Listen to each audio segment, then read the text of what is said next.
What up, bandidos? What's going on? It is Saturday. And there's more to it.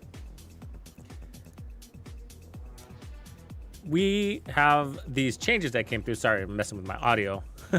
Yeah, I was tweaking things. So let me know if the audio sounds weird to you or if you're hearing echoes or anything like that, because I had to reset up the audio with all these updates that Mac put out or Apple put out.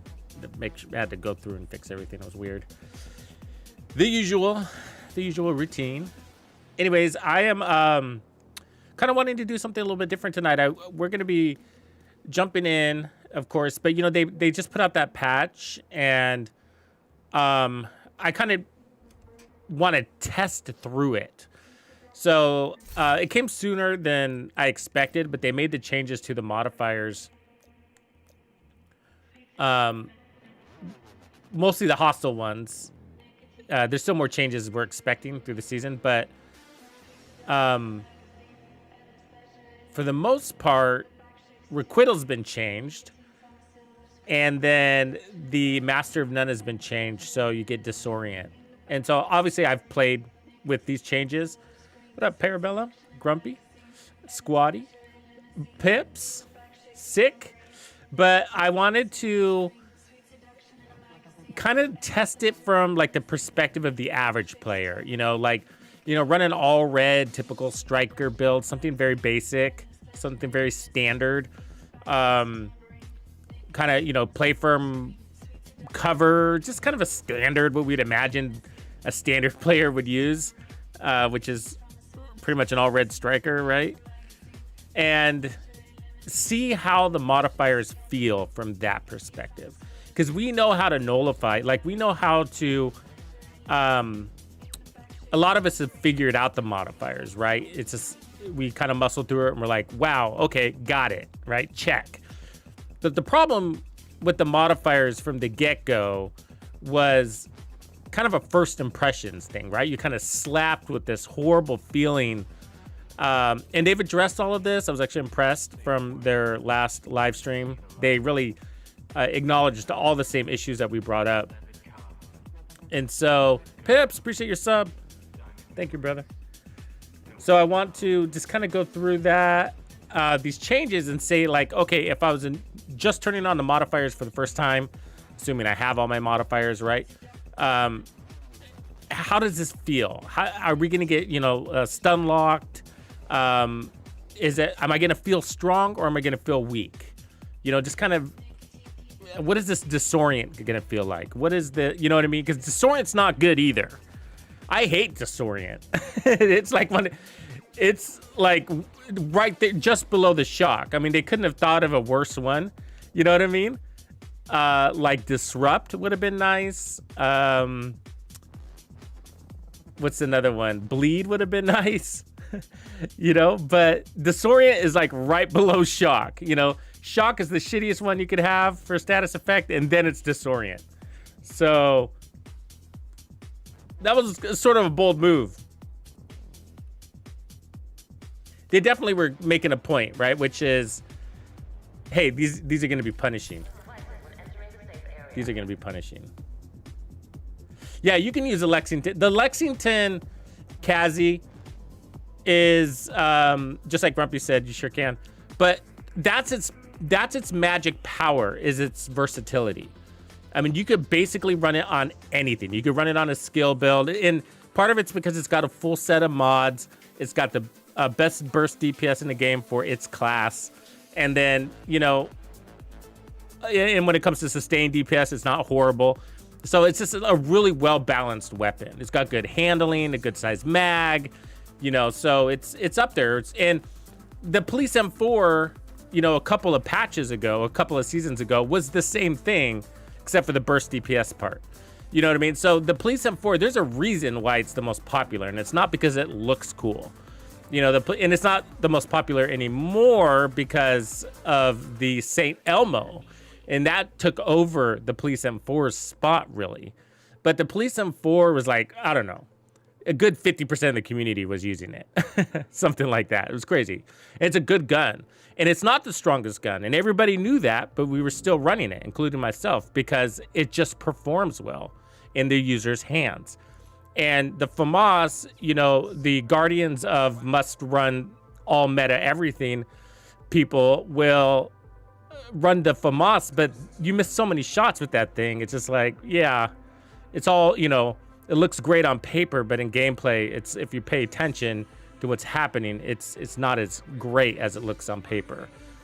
But when you're doing all body shots to like a Chunga, so if you're demonstrating with a Chunga or a Warhound, then it's gonna look awesome, right? Because they're big, fat targets, it's hard to miss. You know, but, you know, the guardians of the meta, they don't run weapon handling, you know? But they do run revive hives. And that's usually the compensator for a lot, you know? They end up dying and they pick up, and then they say they never die because they got a reviver that picks them up. You know, so it's you know, whatever floats your boat in the end of the day. But my point is that the Lexington is an upgraded Police M4.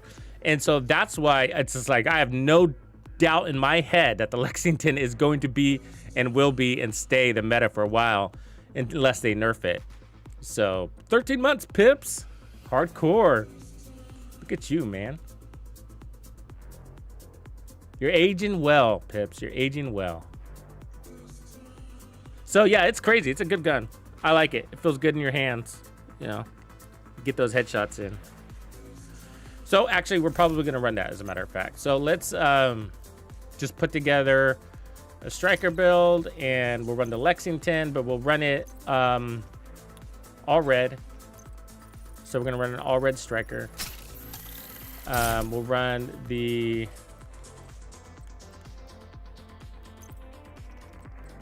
probably, I mean, I know striker backpack isn't necessarily best in slot, but it's either that or vigilance. What are you going to do?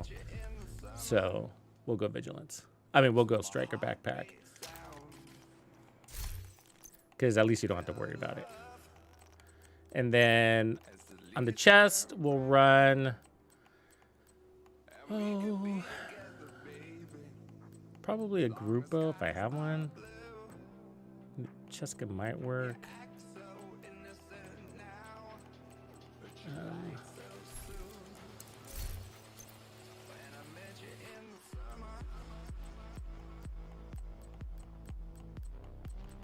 See if I have my Grupo here.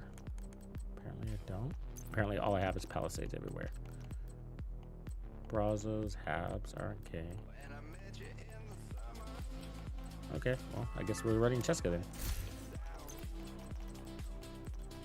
Or something.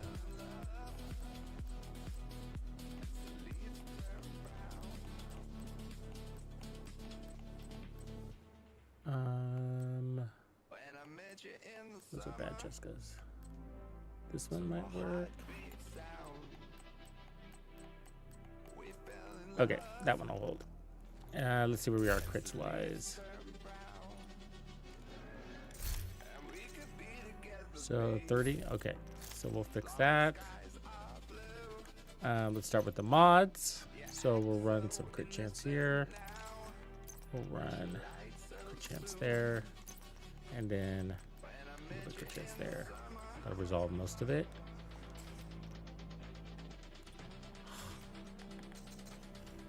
$43, all right. What up, Jason?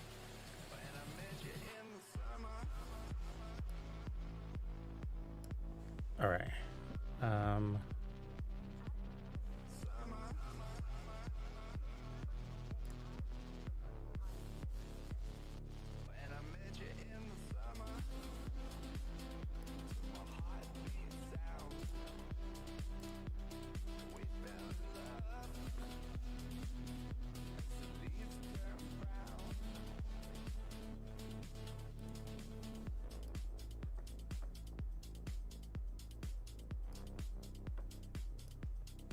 I just changed, what up, Spin? I just changed something on my mic, so let me know if you can still hear me, because I was hearing feedback.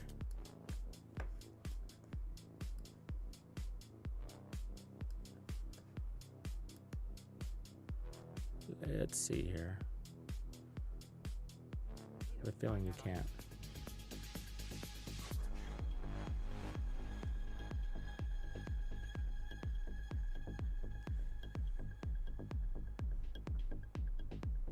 Yeah.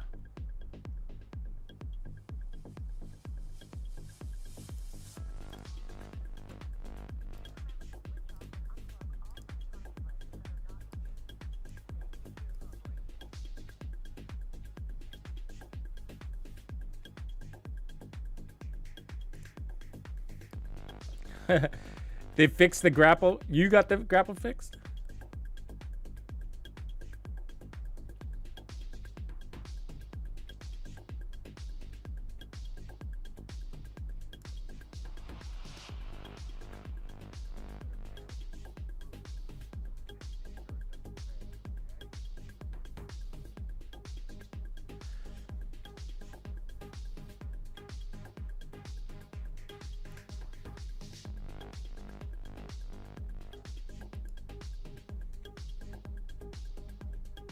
Oh, right on.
Okay, so we're at 43, 103, and now we're all red. We got gunner. Let's make sure we have assault rifles. We do. And shotgun probably has a backpack. Backup, I mean. Yep. Let's put this to reload speed. Good. Crit. Okay, let's get our crits up.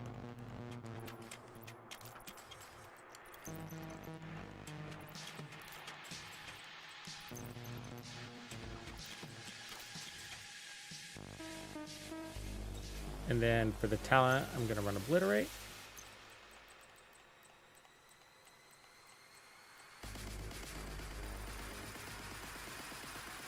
Classified, what's up, man?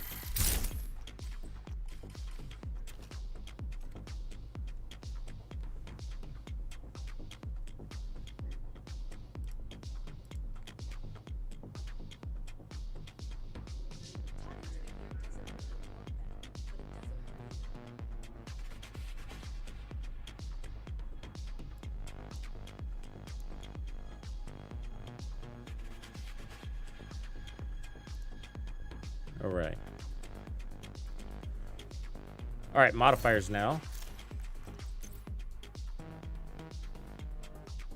Yeah, I gotta finish my mule too. I got one hanging out, unfinished.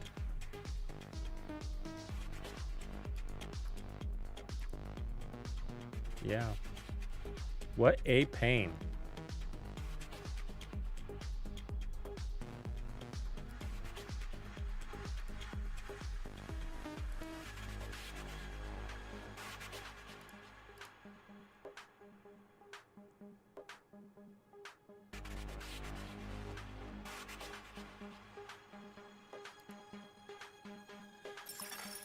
Agent in need of backup.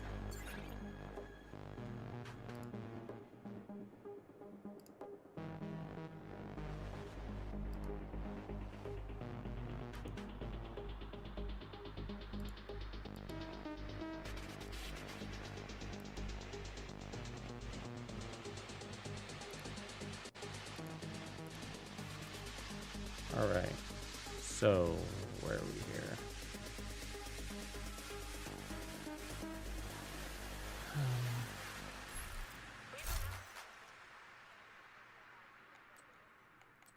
You think it's gonna be delayed? I don't know.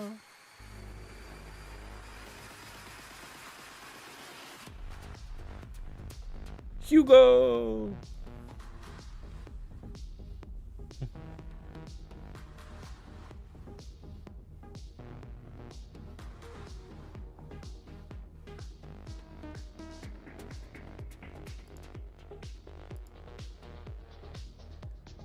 Okay, let's see here.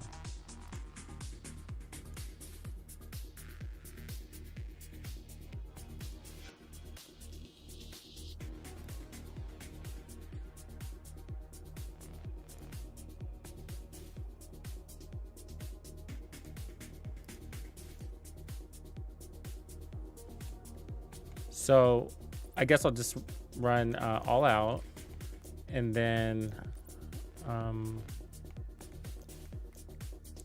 we don't need crits. By the teeth, we'll be playing from cover. Persistence.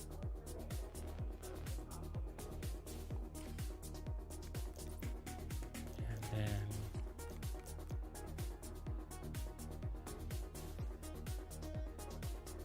stability wouldn't be bad.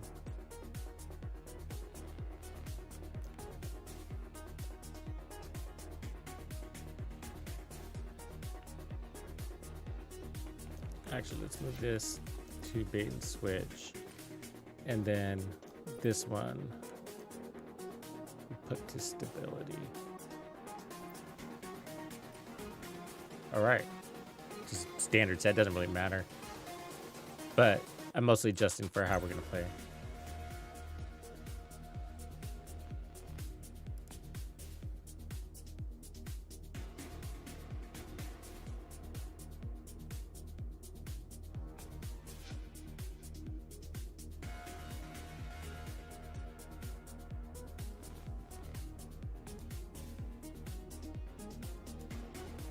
All right. So if we do this here. Well, I guess decoy, yeah, and then I'm gonna fix it.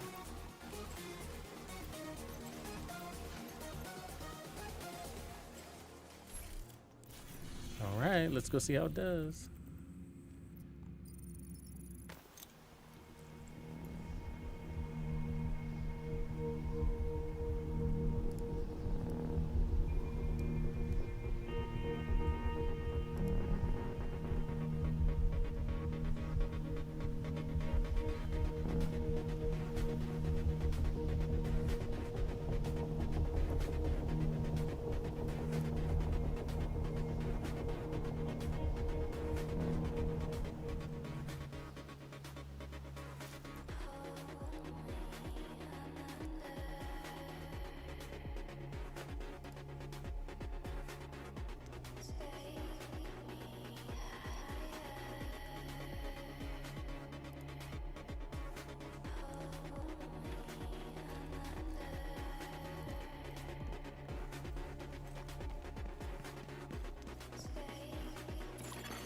Hostile control point identified.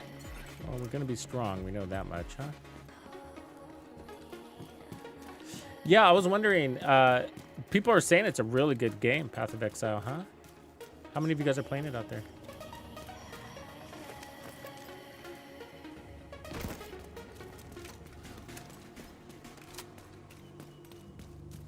I mean, and free to play is a real nice attractive offer they got for you, huh?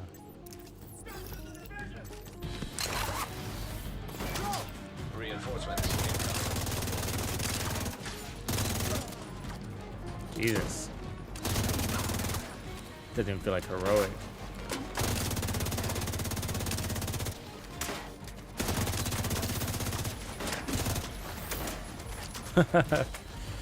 It's crazy how strong you get. I mean, how hard is it gonna get? Is it gonna be to get stacks? I mean,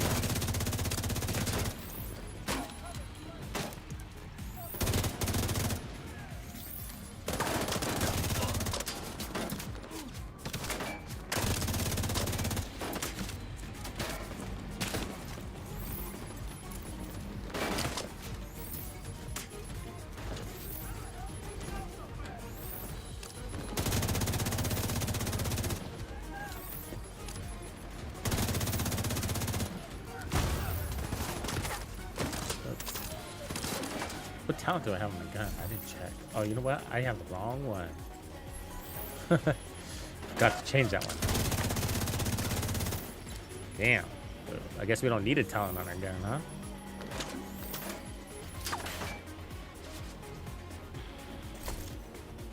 Let's see if it'll let me change it.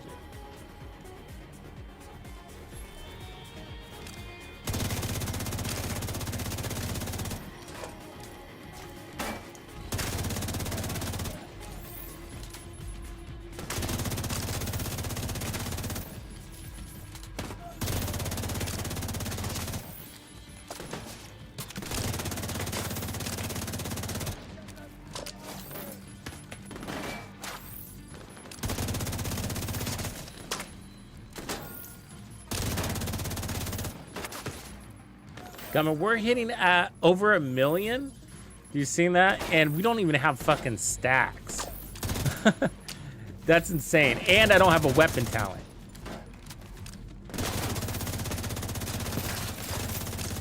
It's basically modifiers and crits.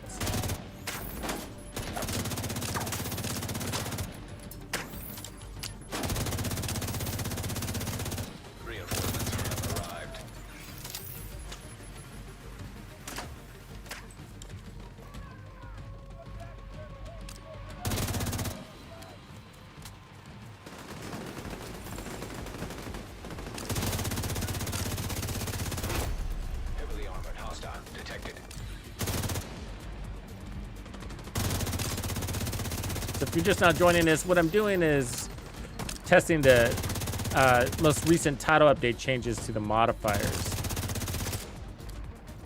And I'm looking at this from the eyes of a player who's just turning on their modifiers.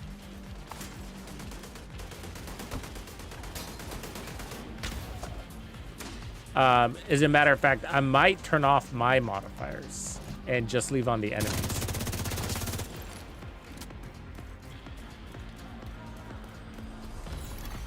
Incoming hostiles detected. Because I already feel the power here, and it's like, yep.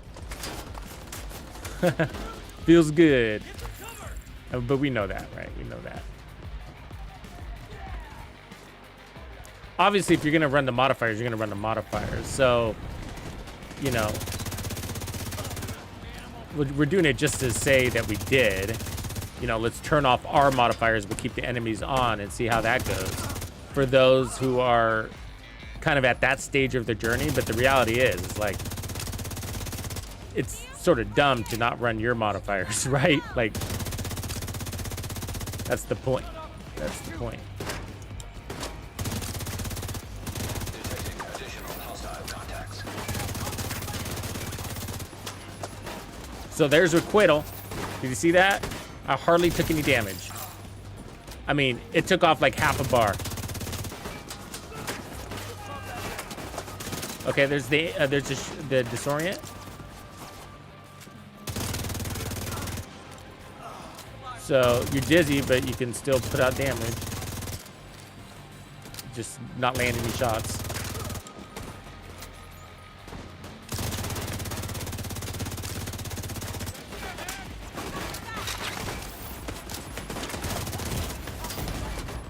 Serious trauma detected.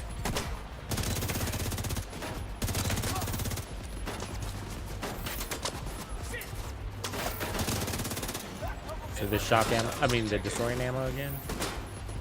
It lasts a while, doesn't it? We're locked into mid-range. Which means no status effect.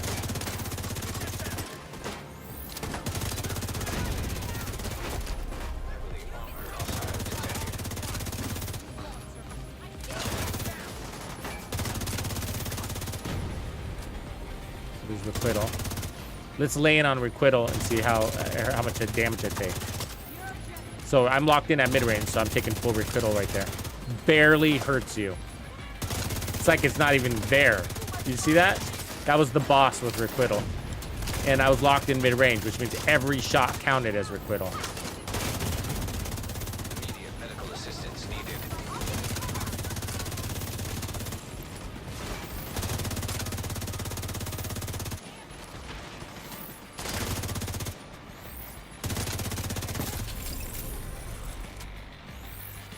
Yeah, damn.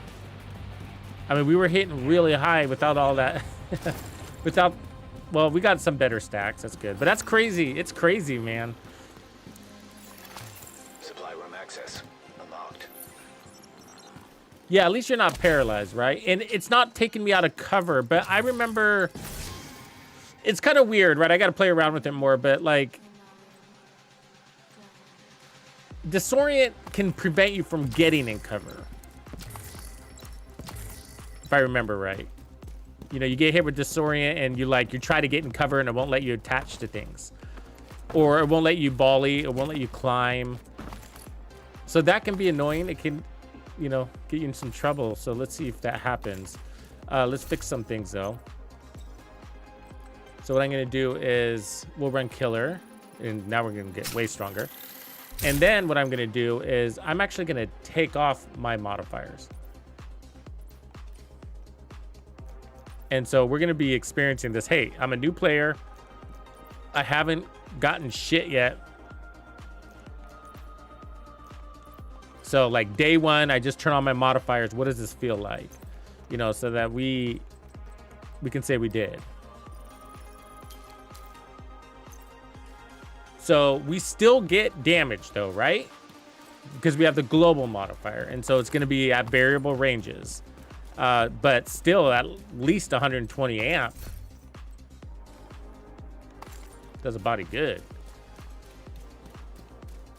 Hey, did you guys see that they extended the season? Things got pushed out a couple of weeks.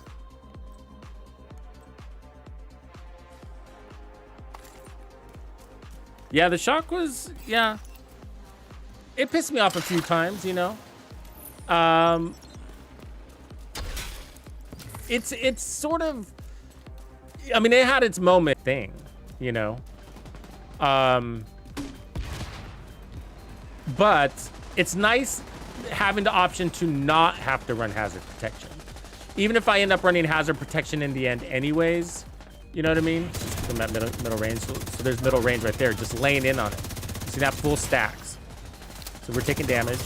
I mean, it took about 30% of my armor, but I mean, that was forced. Hostile broadcast detected. 100% accuracy forced on the Chunga.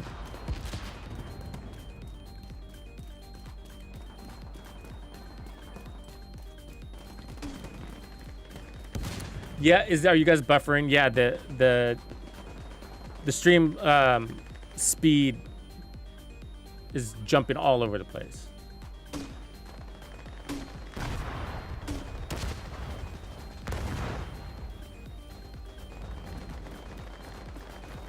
Yeah, it's annoying.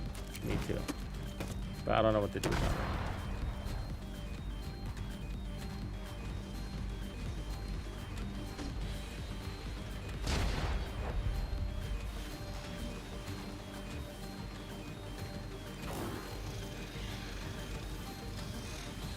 So, talking about the shock, you know, you just kind of figured it out as a system, but a lot of it also has to do with your play style. But what ended up happening is you figure out you're so fucking strong, you're like, well, shit, you know, I might as well run hazard protection. But what I like is, it's nice. It was cramping build diversity because you sort of felt like you had to.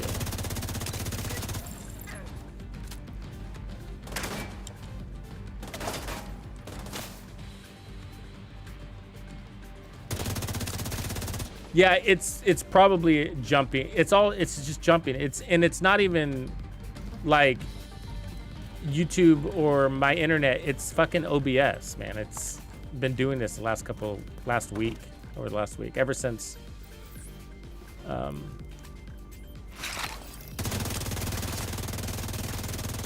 all the updates came out for software.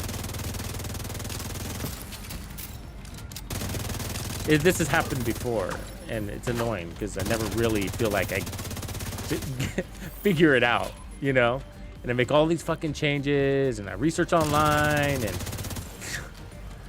like, and then it just kind of resolves, you know?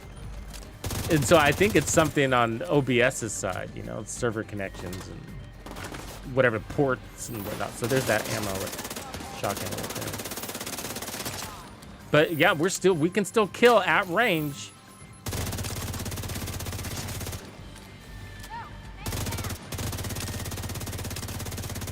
It's just like running directives, right? So special ammo directives, right? So when you go against the hyenas, you're gonna get that same effect. And how do you deal with it with the hyenas? You take out your greatest threat first. Heavily armored hostile detected.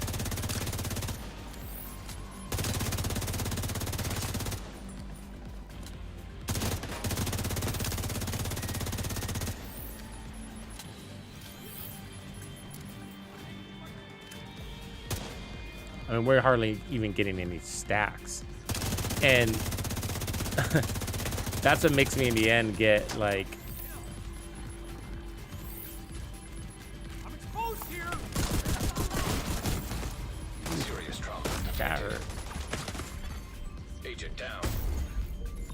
Did I kill Agent myself? vital signs 0.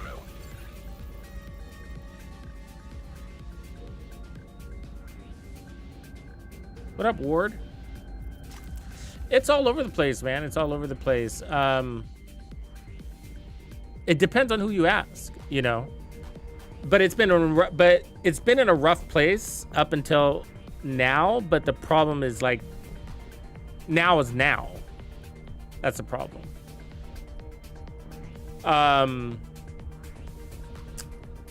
What I mean by that is like the modifiers and the bugs that were introduced with season 2 were bad. There was a lot of things, and it was just, we were met with silence from the devs, and we didn't hear anything, and we're wondering what's gonna happen. Control point now. Half of the community hated the modifiers, half of them were embracing it, saying they see the potential, but everybody basically agreed that they needed some tuning. And you know, here we are, December 7th, and they just, you know, released their first tuning patch to the modifiers, which is good. I'm glad that they did, but they did acknowledge all of the issues, and they gave us an update on all the things they're going to make changes on, but we just don't have a bunch of dates on it. So the problem is that it's December, and now there's all these other games coming out, and you know, gonna lose. They're losing audience basically, you know.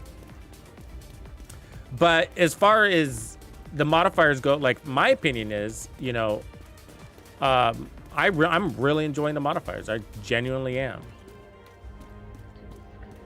And I was, what you would say, cautiously optimistic.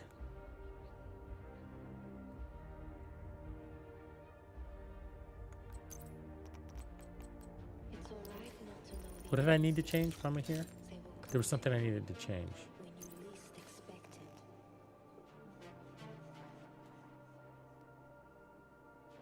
Maybe I didn't. Let me just reset. So all of that, though, was without my modifiers. Without my modifiers. And you feel so strong without your modifiers. Without all the customizable ones. It's crazy how strong it is. Yeah. Yeah, I've had it for a while, yeah.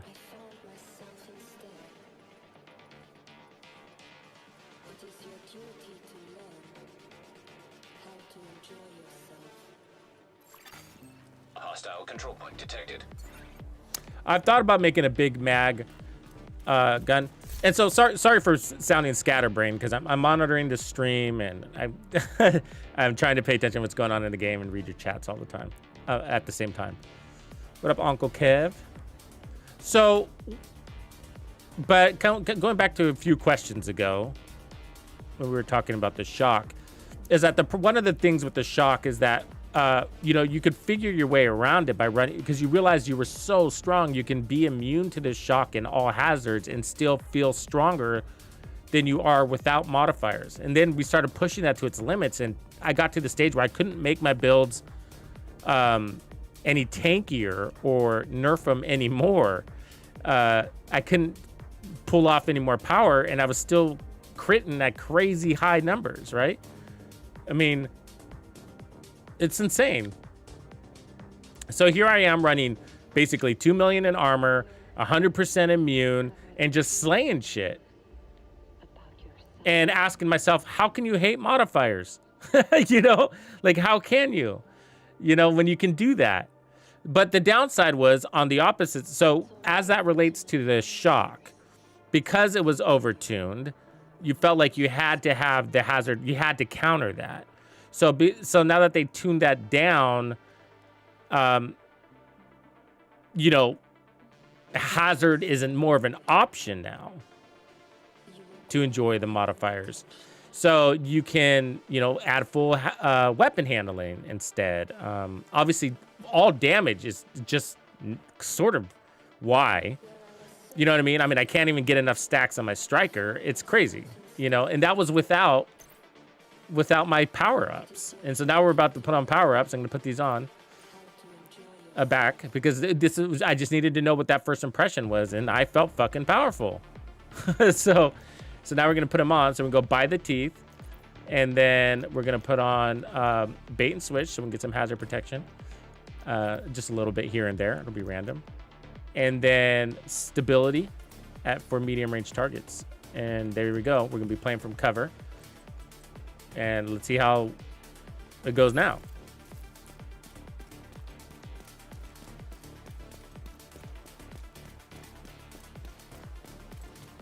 Mr. Hog.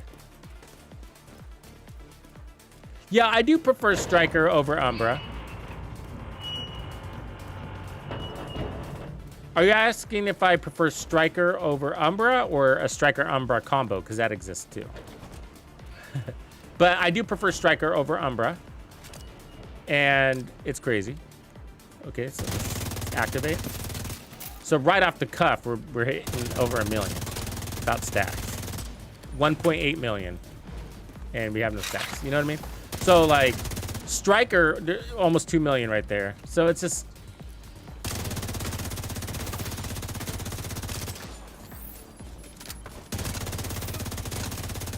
So the only way to make your build optimal is by literally adding armor. Otherwise, like, you can't get your full damage potential because everybody dies too soon. And so the only way to get your build to perform would be to add armor and shit like that and start taking away damage. Otherwise, you're like, I'm not even gonna get full stacks.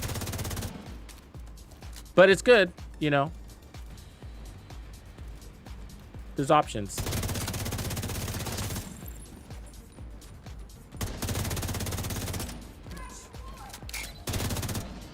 There you are. I was waiting for you fuckers back here. Always a group in the back.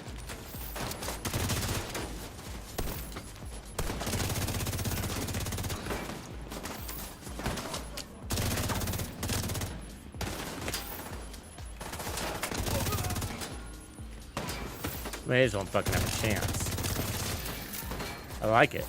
It actually, in a funny way, feels more realistic, you know? I think a faster time to kill is more realistic feeling, right? You know? I was watching some PvP gameplay the other day, and I was watching the time to kill in PvP. It's horribly long, man. I was seeing 3 players duke it out in PvP, and I was just like, man, they were literally standing in the middle of the fucking street and shooting at each other, and it just looked stupid, you know? It's just like, why would, you know?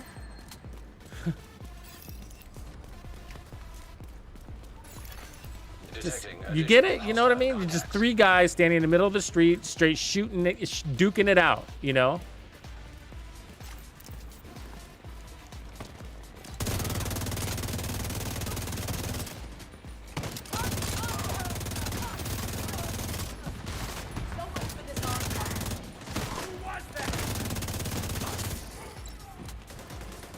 All right, we got stacks now.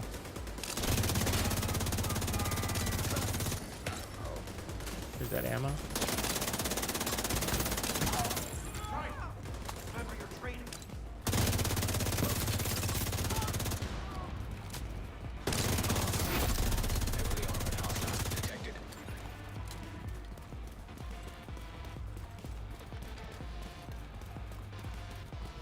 Classified. I appreciate you, man. Did we just become best friends? Welcome to the Players Club. Okay, so we're locked into mid-range. Assistance needed.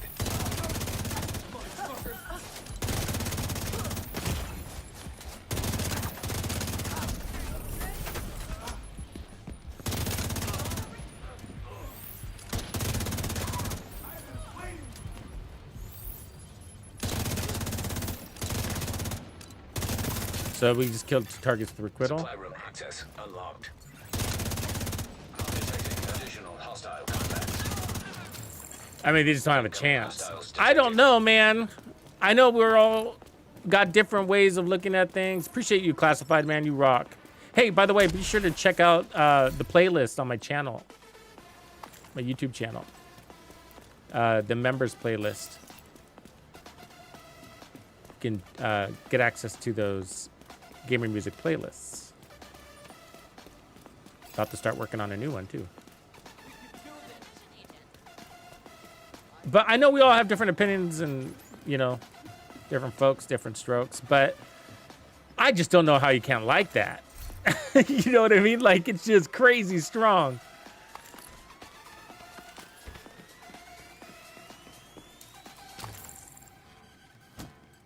I got to do another survey, you know, and say, hey, if you hated the modifiers before, do you like them now? Because I got to say, they're fixed, you know?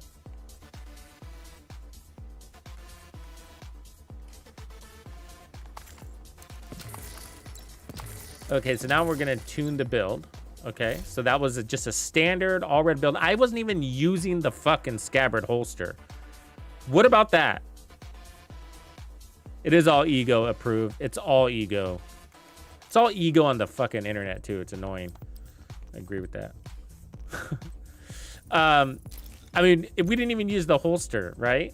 The whole swept. We were missing 20% RPM, or what? 20% RPM and 20% damage, right?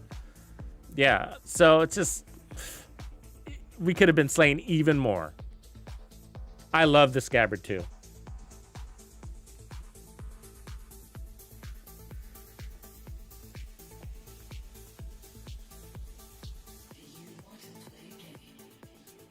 So now what I'm going to do is I'm going to tailor the build. And so one of the things I'm going to, and then Bellstone. All right, let me see what I got. It's going to kind of be based off of that. What do I have? Going.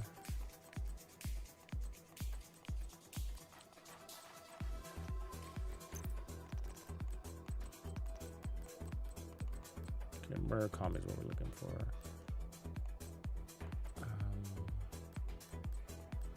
I have an all blue regen one, but it's probably on my other character. So we'll take crit damage.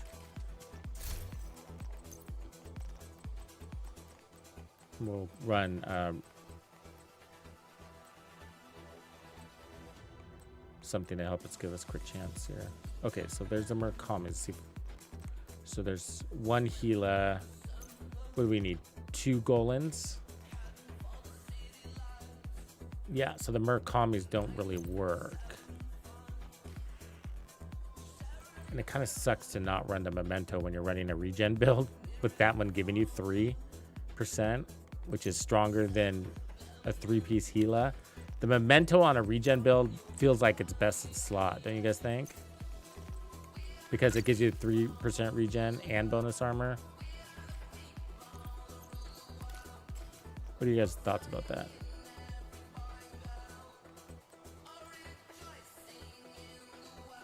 And then I feel like 2-piece Golan because we're going to be running that chest. What up, Dragon? So I'll do that. And then that means we lose the Gila altogether because the Murakami is a more efficient way of getting regen because you only need 1 piece. And then it comes down to the holster. What goes here? Or actually the holster and the mask. Too bad that stupid health is there. Let's see what we got. Oh, I guess we can run Golan and get 10% more armor.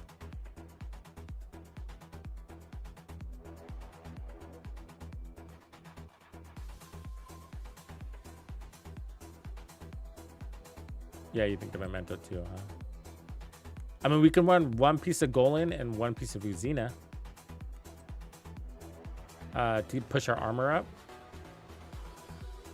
Uzina is 5%, Golan is 10. What was Gila? 5, so it's the same. So we don't need Uzina is what that means. So we could run, keep Golan there for the 10%, 5%. And then see if I can run a third Golan down here.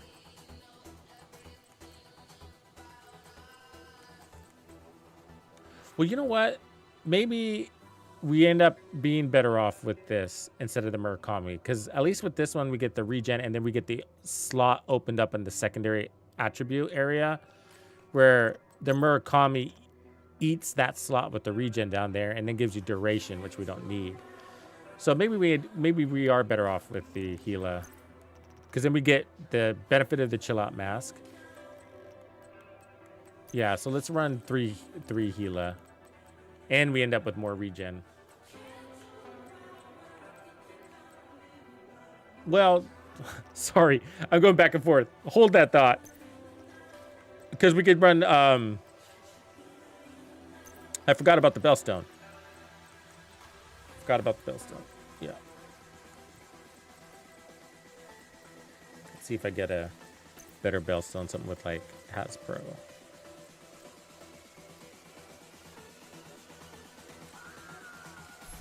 Delete some shit.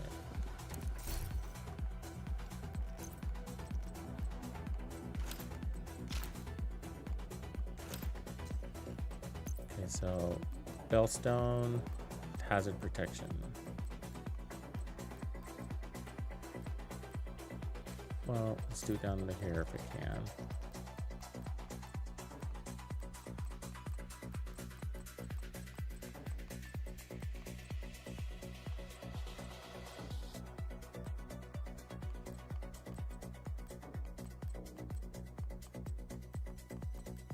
Nope. Shoot. Yeah, the Ninja Bike maybe, except we need that regen. It's that 3% regen is the reason why I'm running that backpack, plus the bonus armor. It's a twofer. Oh. Let's see if I have the gloves. Yeah, I think I have the gloves, right? And then I can put the Golan on the mask. Okay, let's try it this way. Okay, let's put the Bellstone on the gloves, because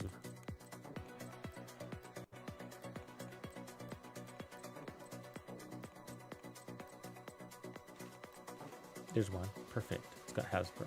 Great. Okay, so there's our gloves. Now we need to find that. So if I can keep the Gila here, but get a Golan down here, I think that'd be the way to go.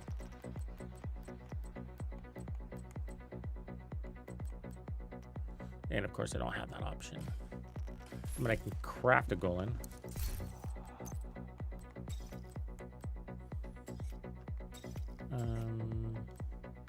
Yeah. Golan.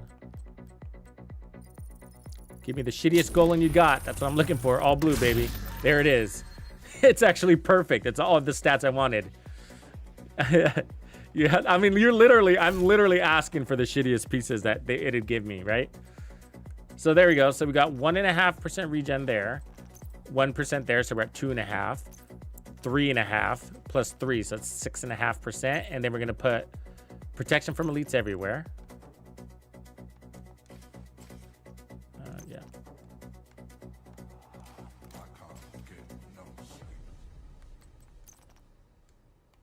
Protection from elites. I can't get no sleep. And then here we got the Hasbro and crit chance. I I'd rather have armor regen there, but I don't think I have that one. And then this, we're fine with where it's at. this one will turn blue. And if we like this build, I'll end up putting the one that's all blue. So I'll take that crit damage away. And then this one, we'll put regen here.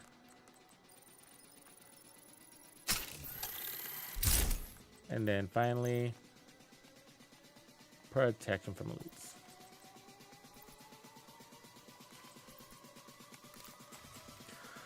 Well, there you go. There it is. We don't need Gunner's armor on kill, but we kind of like the ammo thing. I could run more protection from elites. Might as well, right?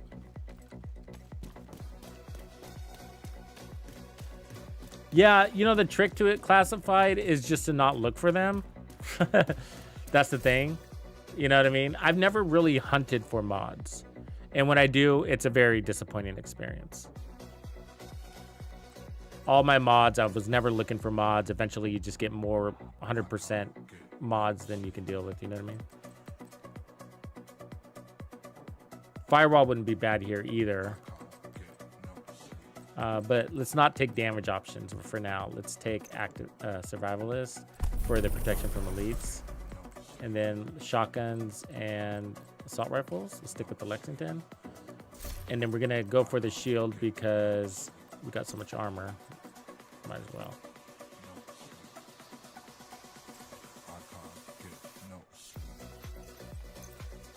Go active regen. Health. And holster regen. And then, yeah, the fixture's fine because it acts as a regen compensator. You always get 11%. Well, yeah, that is bad luck because 12% are pretty common.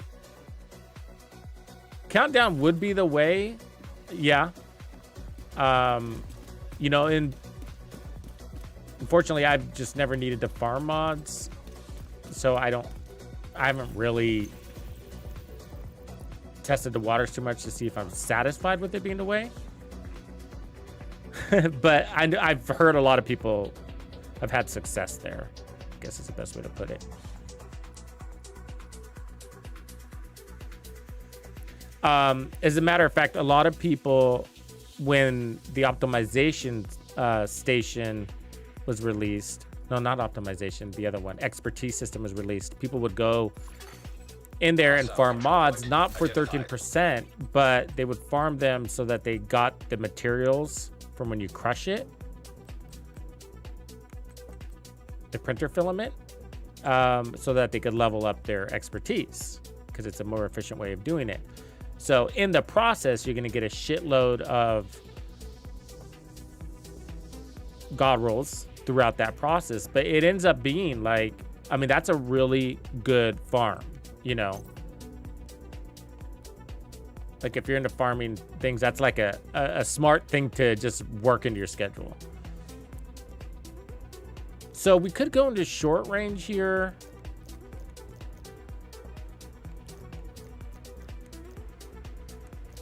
But we're going to take off pressure piston and we're going to put on retribution. And then here, I guess we can stay with hazard protection. And then by the teeth. I guess. We could also go short range. I'm happy with both of them. Short range is even easier to manage though. Let's look at our stats. Crits, we're at 30%, so we should be able to get that pretty easy. Up to 60.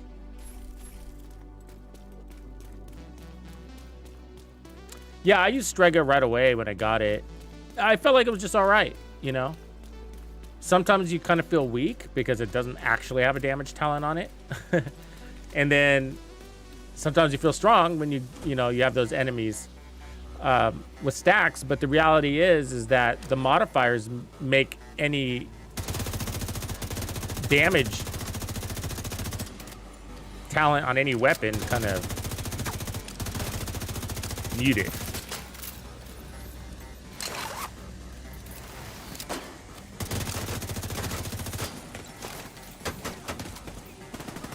But yeah, it was all right. Reinforcements. I feel like it could synergize better with some things, you know?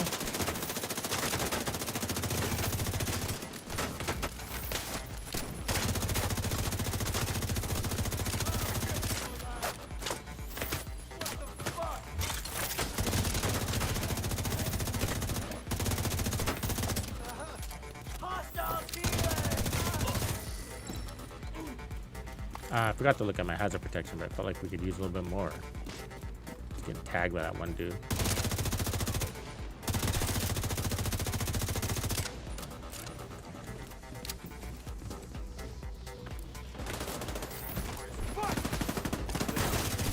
He doesn't even have a symbol over his head. You seen that?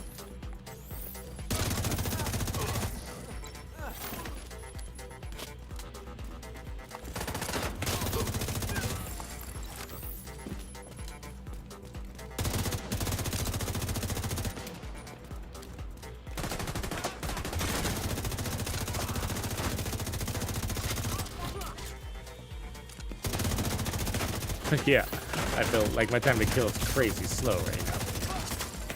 Crazy slow. I think I need to be playing into short range.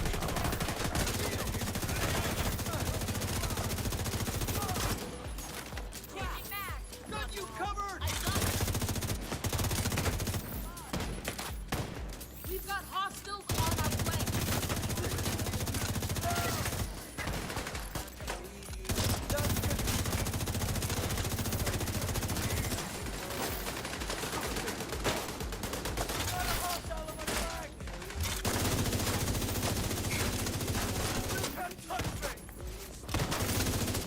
I mean, they can't kill us though. I think we can have a hard time killing this, aren't they? Let's see what happens here. I mean, obviously I don't have my backpack fully loaded, but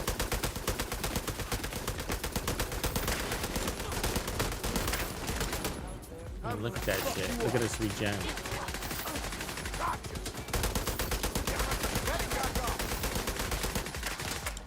They eventually just give up on you. I mean, look at that shit.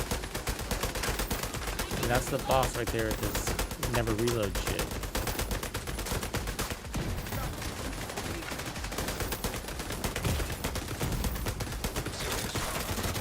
Took a while, man.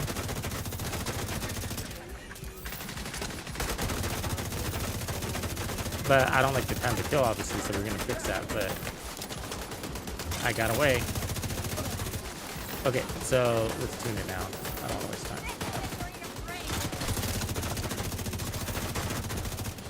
Did you think that will save you? Fucking rat. Coming through.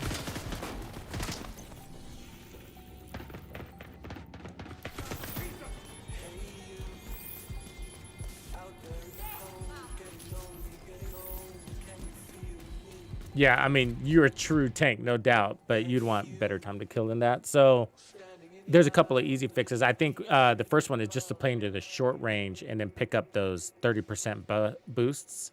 Take off killer and put on something where we get damage right away.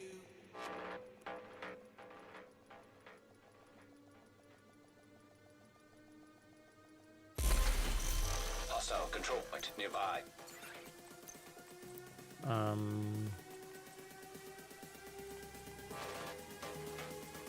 Strained wouldn't be bad.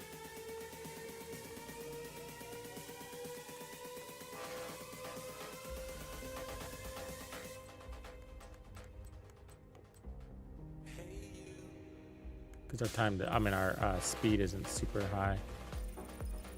Well, let's do optimist. Let's keep it simple. You guys like measured? Do we like measured now? I haven't really paid close attention to it since they made the change. I mean, I've always liked measured, but is it standing out from a damage perspective?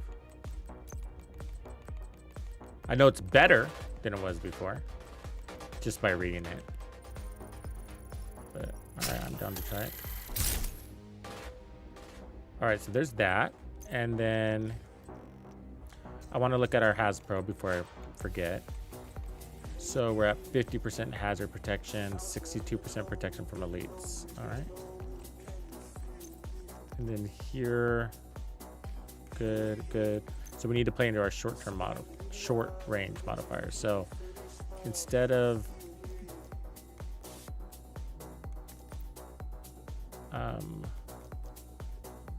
we're gonna go into impatient. We want retribution. And then here we'll take liability. And we don't need weapon handling. All right, so that'll fix that. And then we could take off survivalist and pick up the striker shield and grab some damage from that.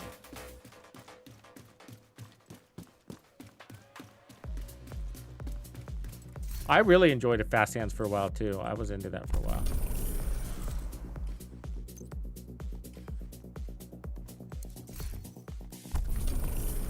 So we need this to be stack, that. All right, and now we need to change our shield. Pick up some damage bonus mods on there. Yeah.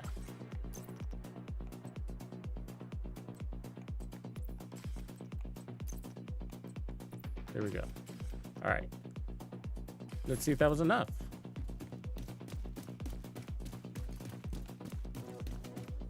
Thanks, Roger, man. Glad I caught you.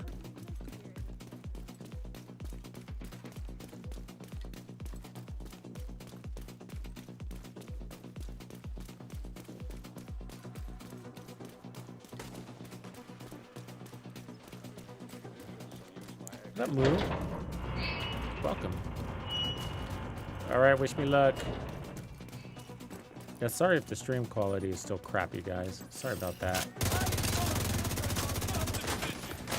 That's Target's moving in on me. all right, we're locked.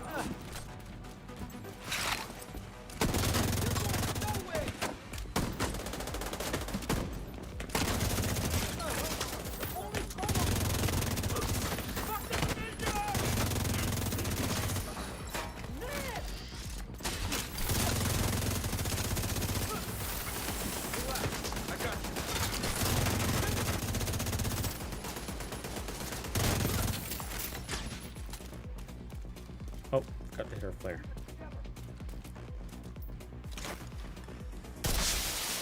Reinforcements incoming.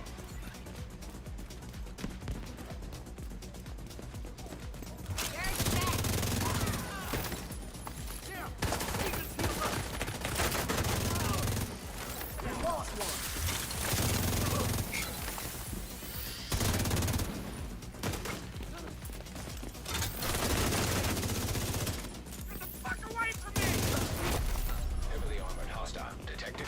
Did they fix the mag thing? They did. My mag is only 30 rounds. 36. Or it might just be glitchy in and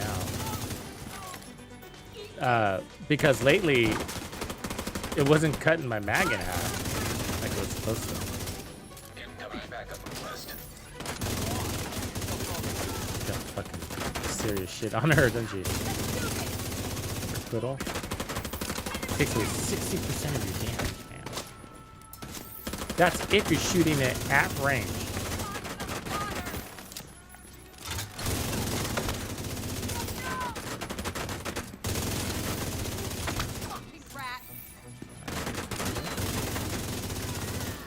Alright, we're locked in.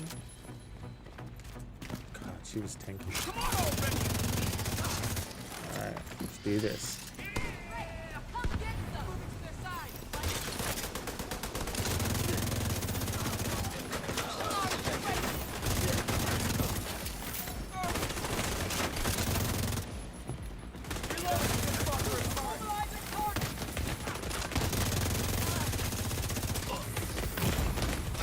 Immediate medical assistance needed. See, sometimes I don't like being partial, just with partial hazard protection. It sucks. You know, especially with right foam guys all over the place.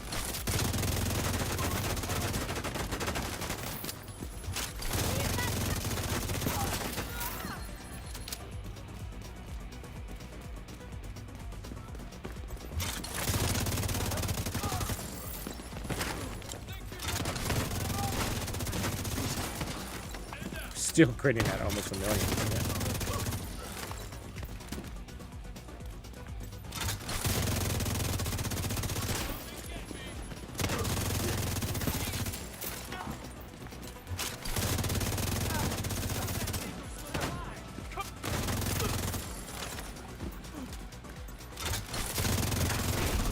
Heavily armored hostile detected.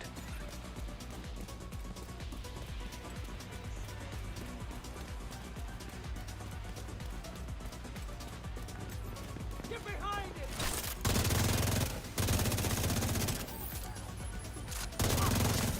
For a second. Keep back!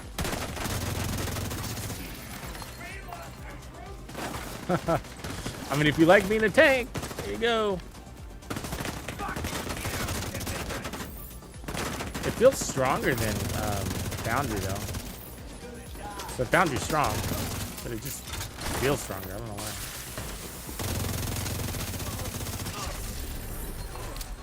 Foundry should be stronger.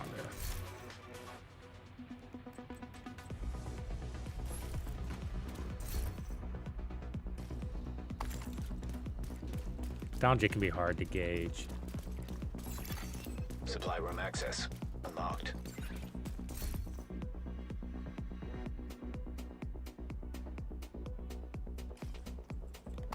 Yeah, it could be. And then flop to an Azina chess piece, maybe.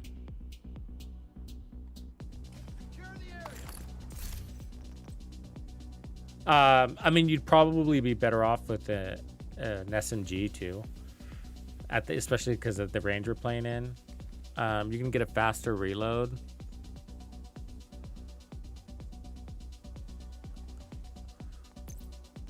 And it's gonna come with all the crits. So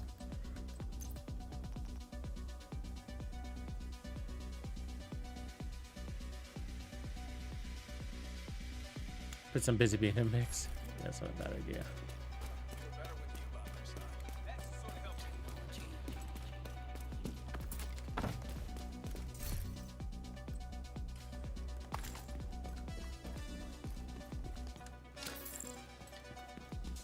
Can't remember if we opened this room.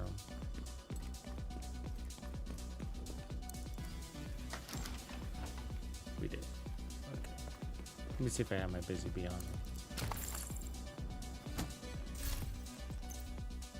No. Let's see. Let me think about what I want to do.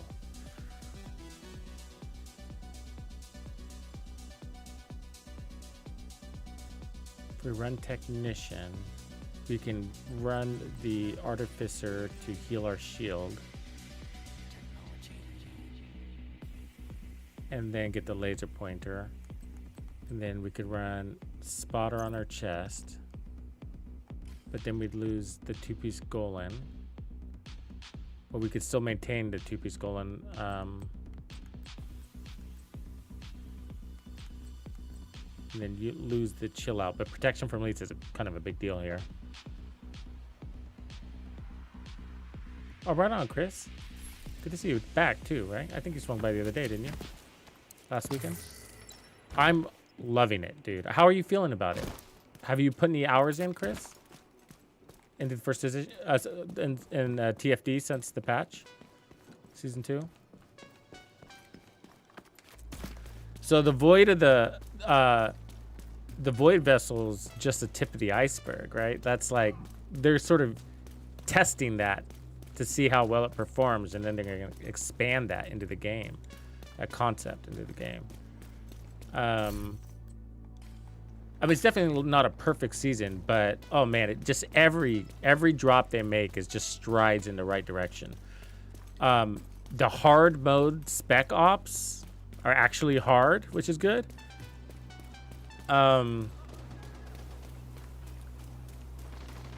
The downside is, like, I feel like they got some concentration on materials. Like, there's that new material you need to craft Sharon, and there's only one part of the map that delivers it, and that's really annoying. It's like, okay, great. So I have to play this same mission over and over again. It's like that sucks, you know. It's like they should have spread that out a little bit more.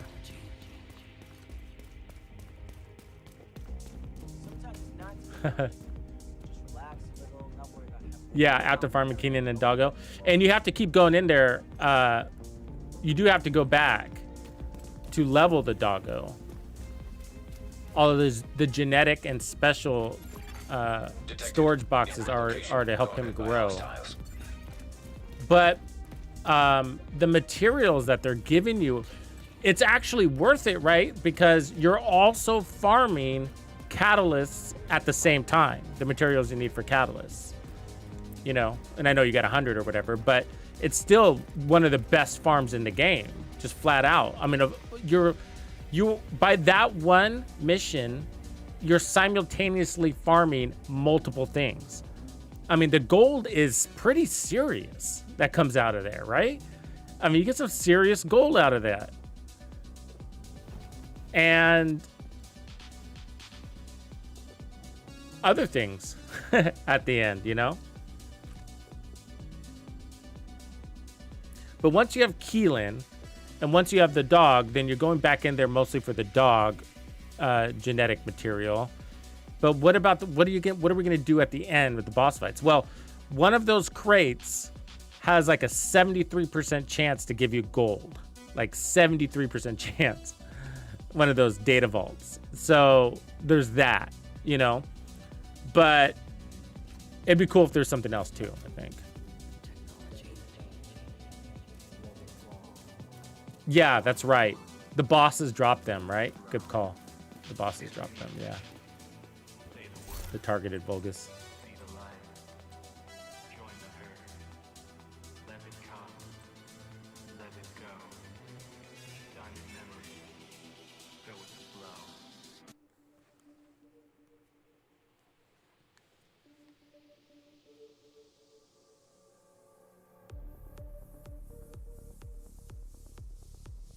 Yeah, it gives you every single thing for your catalyst crafting. It gives you all of them. It gives you this the macromolecule biogels.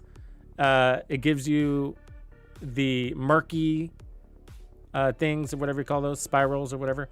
And those you had to go into missions to get, so it's really, really helpful.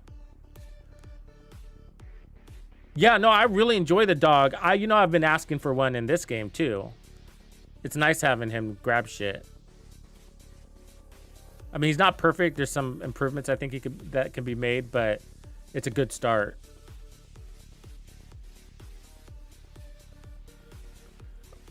Bacon bits. I haven't tried the blue screen with True Patriot. We did put together a blue screen build the other day. The blue screen's feeling great though, with its 200 rounds. But I was running it with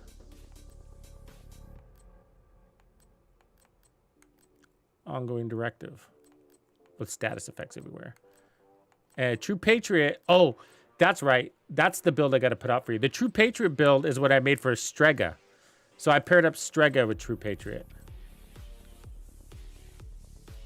Yeah, ongoing directive is what I like with the blue screen. That's kind of my go-to for the blue screen, actually. But the blue screen's good on anything. I mean, Negotiators is great with it, especially. It's actually a good pair up there.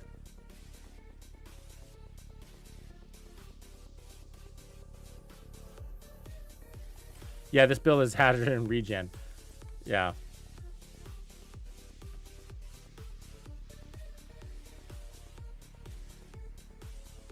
Now, what we could do is pull off the hazards and then run crits everywhere. So that's what I'm about to change. Let me see here.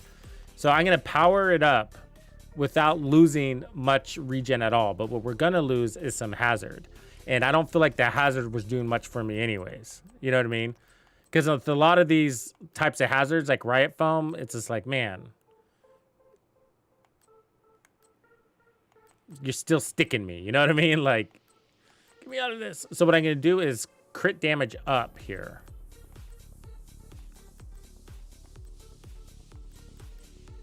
If I can figure this out, though. Yeah. So I can put crit damage and crit chance and still keep the same components. So instead of this goal in here, let's see if I have a red one.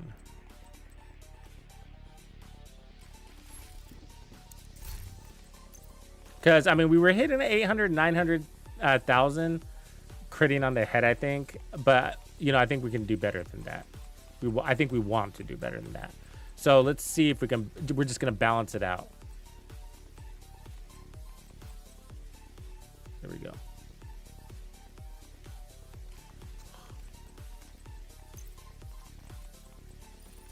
And then we should consider doing an SMG, but I know everybody's really into the Lexington right now, so there's that. But an SMG would give you higher crit chance, and that would open up one of your passive modifiers for something else. Okay, so, and we could technically get rid of the Gila guard. It's not doing much for us besides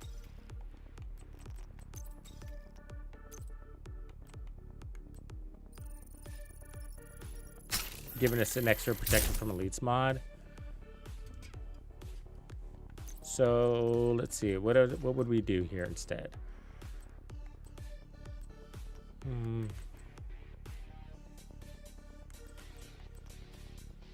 I mean, if we ran a third piece of gold in, we'd get more armor, but I don't really think we need to push the armor too much. I think we're good there. What benefit could we, what utility could we have?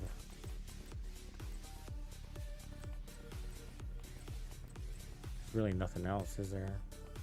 I mean, we could pick up some armor on kill, but we're so heavily invested in regen. I mean, we could put a damage thing there. Billy! I am having a good night. Thanks, man. Hope you are too.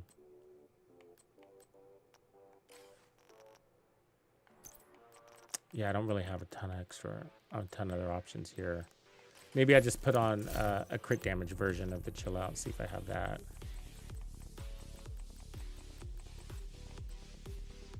Chance, headshot. No.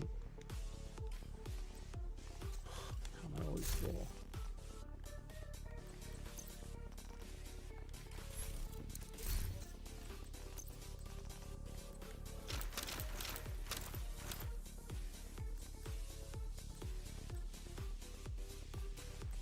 And then we need a better. Well, I can just put crit damage here. Good. That. All right, making strides. So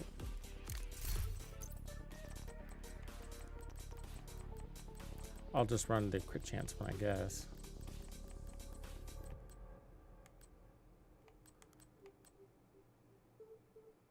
I mean, 15% mag sight isn't that bad of an option either, is it?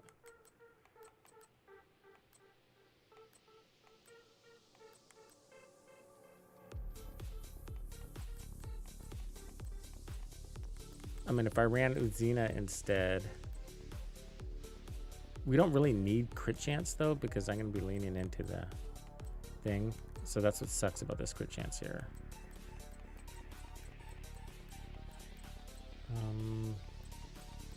And I'm just being lazy because I've got all this other stuff on my other character. Yeah, handling on the gloves, that's not a bad idea either. Except I'm being lazy and I don't have other options on my masks because they're on my other character.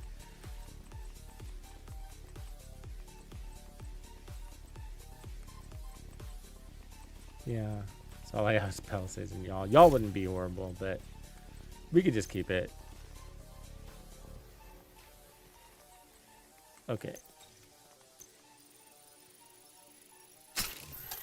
I wish we had another regen option though, you know?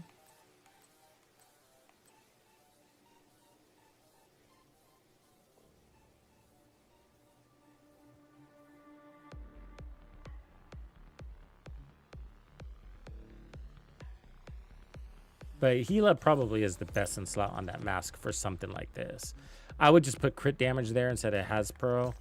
And then that'll push us nicely over 100 there. And then what we need to do is, what I probably didn't do and I should have, is take the crits off of this. This should be crit damage.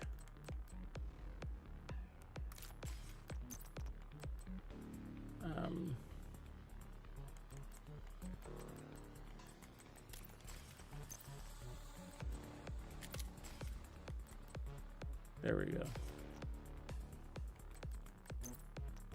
Okay. Now let's see where we're at.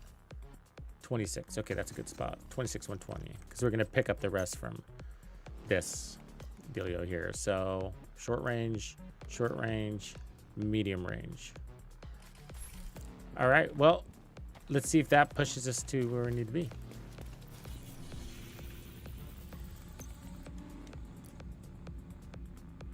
And if it looks like it's headed in the right direction, I'll go get better pieces on my other characters. But after this pass, if I still feel weak, then, you know. So the reality is this. I'm using armor regen, not for recovery so much, although it's nice. But armor on kill does just fine. 20% armor on kill when you're slaying is great, you know? Armor regen is there for you when you're not killing, which is nice. But I'm using it as also a form of just general resistance. Because you're healing as you're taking damage at the same time before you get the kill. Which can save your life. Okay, let's see here.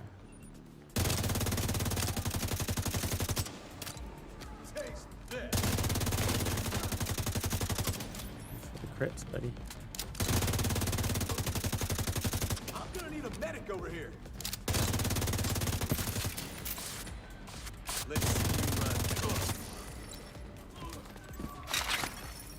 Agent in need of backup. Take that! Yeah, that's great. I think we could probably switch up the killing now too, by the way. Since we brought Reinforcements en more route. crits in.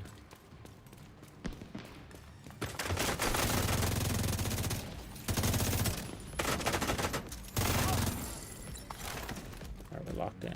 There, out in the open. Got a man down. Sting right there.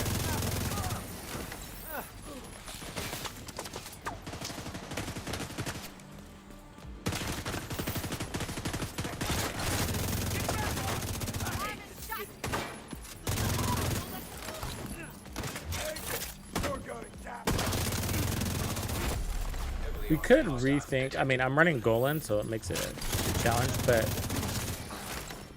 one thing about Intimidate is, you know, you have to be so close to get that damage. And we are playing in close, but it sucks when you're shooting at like 11 units, right?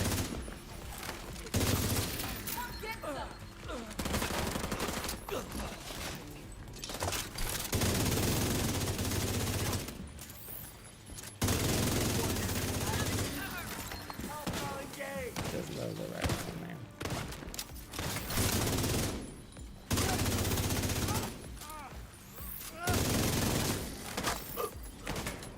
Let's get a turret up.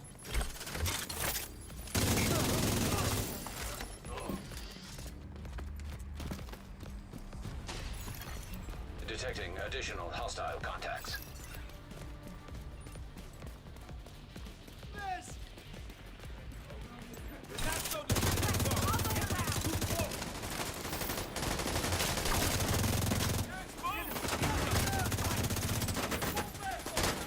Let's do this.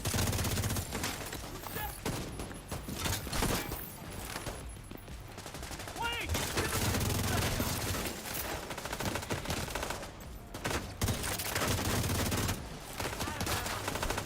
Take the vision! You're dead!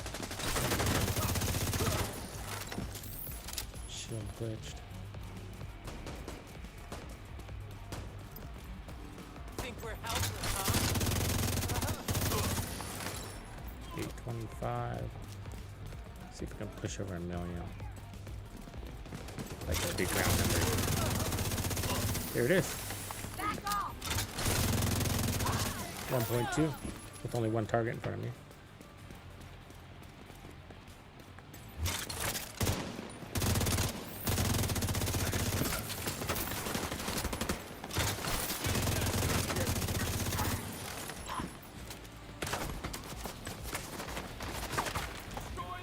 Enough with your firing, buddy.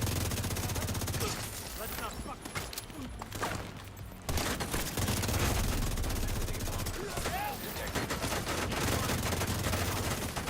We've got a friendly down.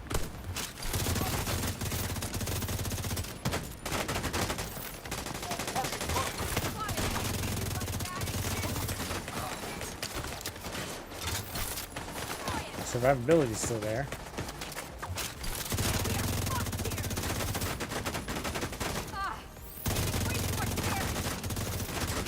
Come here, dude. God, she's so fucking slippery.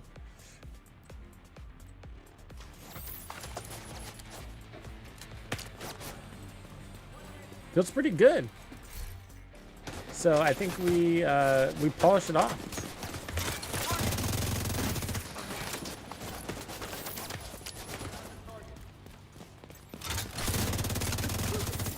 I mean, it's sort of an old school build.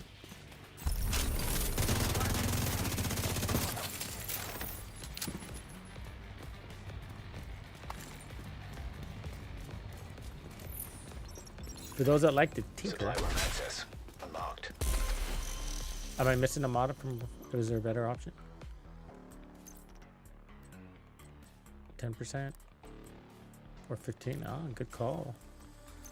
Forget about that thing. Nice, man.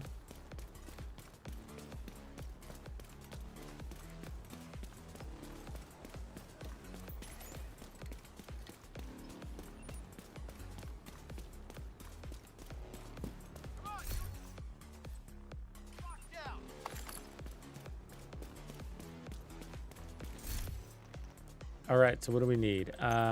These are good here. That one's fine.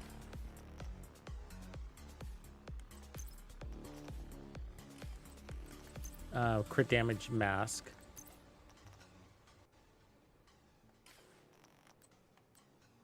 Yeah, that's probably what I would do.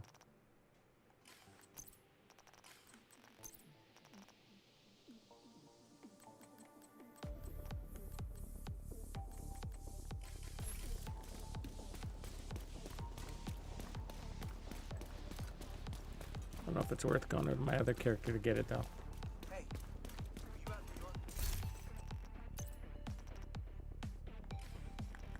Where am I right now? 60% crit chance. So yeah, we're at our cap. Maybe it is worth it.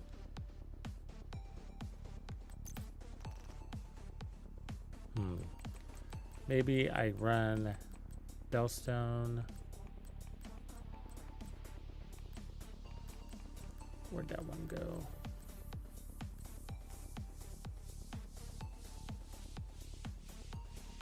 Keep that hazard protection, and then let's take crit damage instead of crit chance. Shift that over. So just pick up a little bit more Has Pro because we don't really need the crit chance. And if we can do the Golan holster that way too, that'd be good. So let's see here.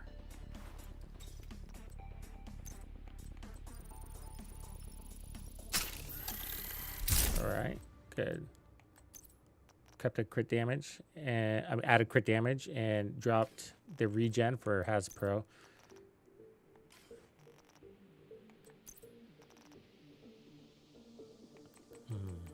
See if I have another chest here.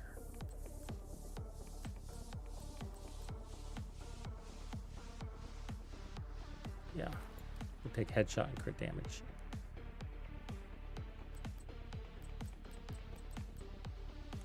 Apparently I need to go see Cassie again, huh? We need more of these chest pieces.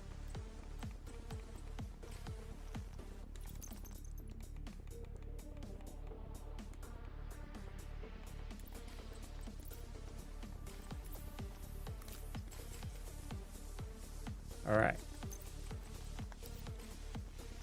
And then I think we can pick up Killer now. So I'm going to do that because that's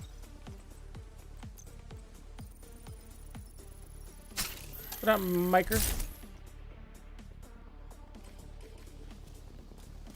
All right, let's get to work.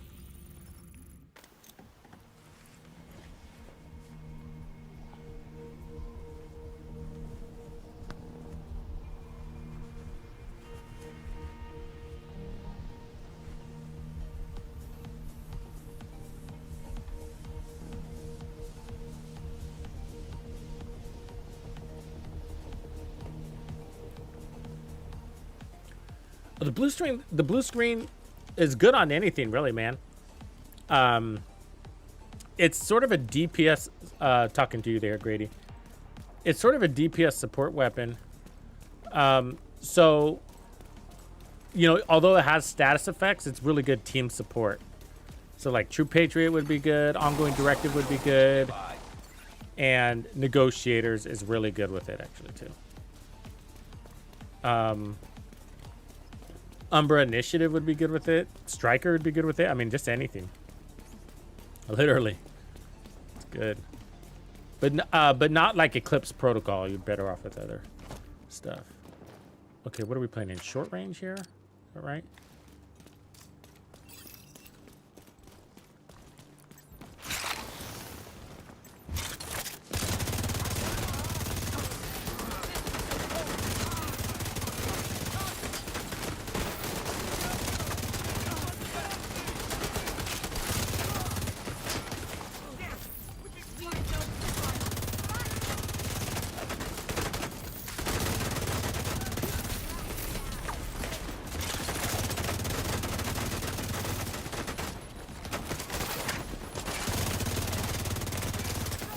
How did she give me the missile? Look at her. Look at that time to kill on her. It's fucking horrible. Oh, pfft. Still got a fucking grenade off.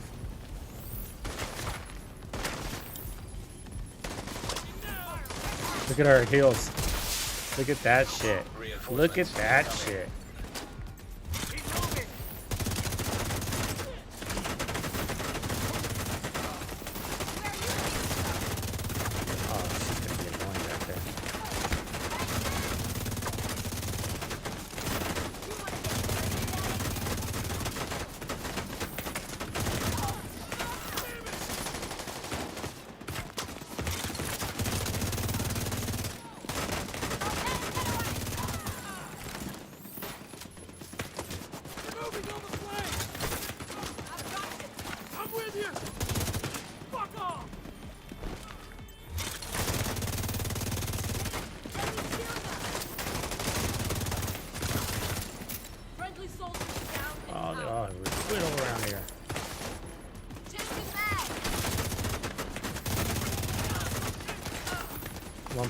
Yeah.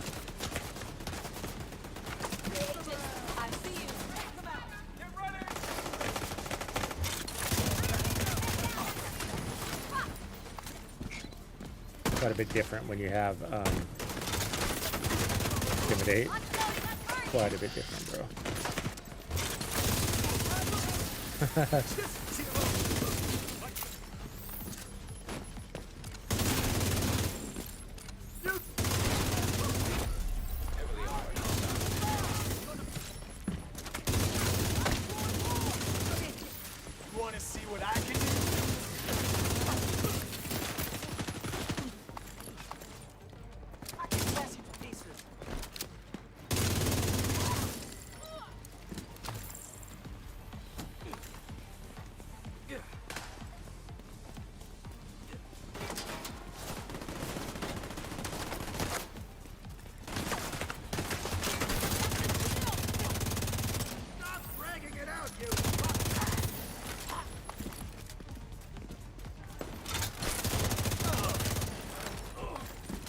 .6 right there. Incoming hostiles detected. God, she's so long.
Access unlocked.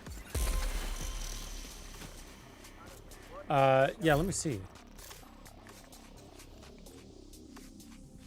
Yeah, at this moment it's 10%. Yeah. Could have been higher.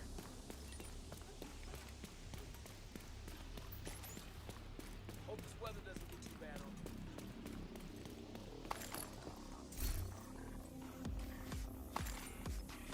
Sometimes I forget to stack it.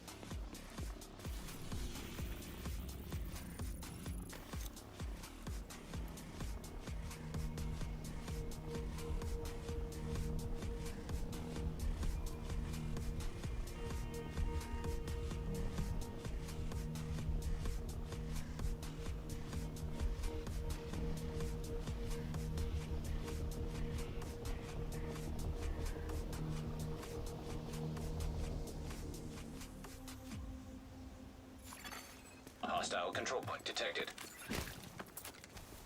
Let's see what these.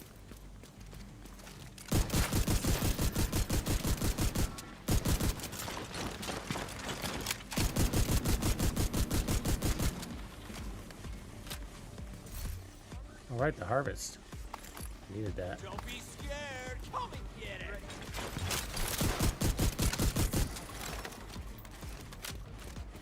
Look at all these requittals.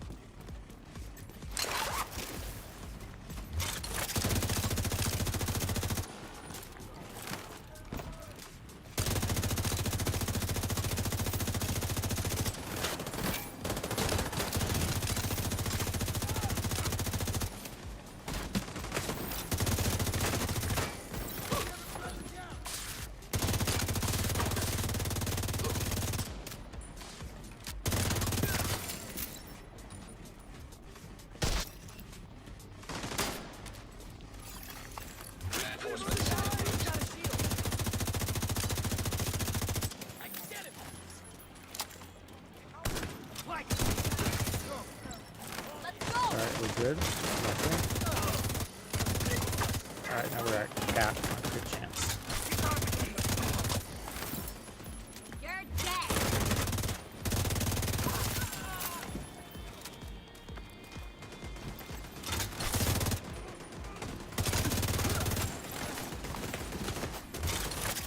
It's really easy to maintain too, because if you're playing in short range, you're playing in short range. You know?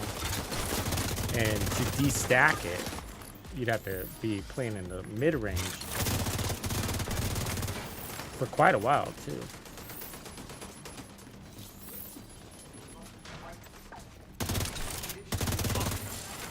But when you're playing with Intimidate, you know, you're always very intentional about staying inside 10 meters, you know?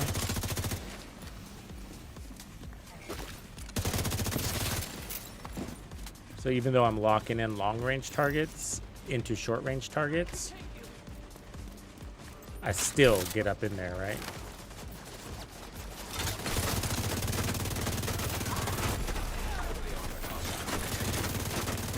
Which is kind of that being said, it kind of makes me think twice about Intimidate, whether it is the best option.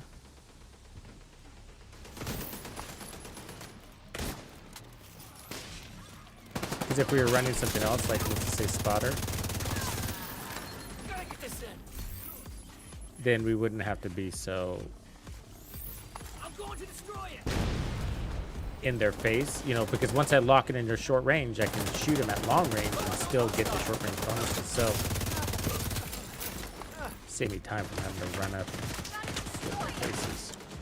See, like right here, I mean, I can shoot them anyways, but can you give me that? Detecting additional hostile contacts. I'll go around. You have to get out.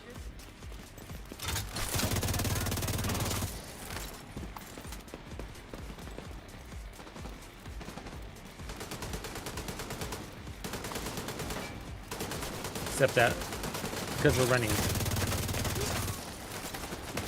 armor regen, Golan is hard to miss. But you know what we could do is swap out 2-piece Golem for 3-piece Gila and then switch over to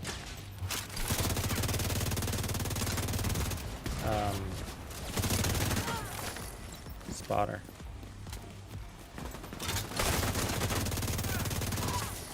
It's not perfect spotter, but that would also give us, I mean, we'd lose this shield. That'd be the downside too. It's fine, I guess.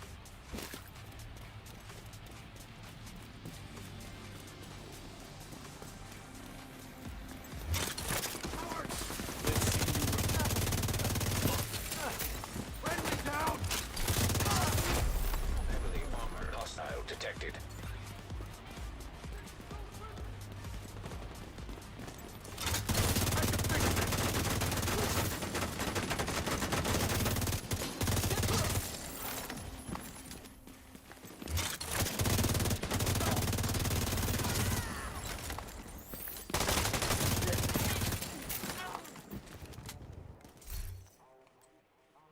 Ooh, that's a unicorn.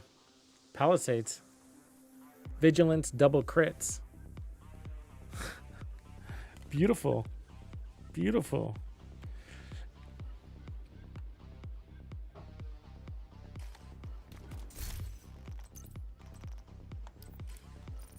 Maybe that'll be good with that new chess piece once we get that next season. Is anybody else kind of irritated by that? That, like, if we get it at the end of the climax mission, which is basically season 3. I don't think they thought that one through, like, very well, you know?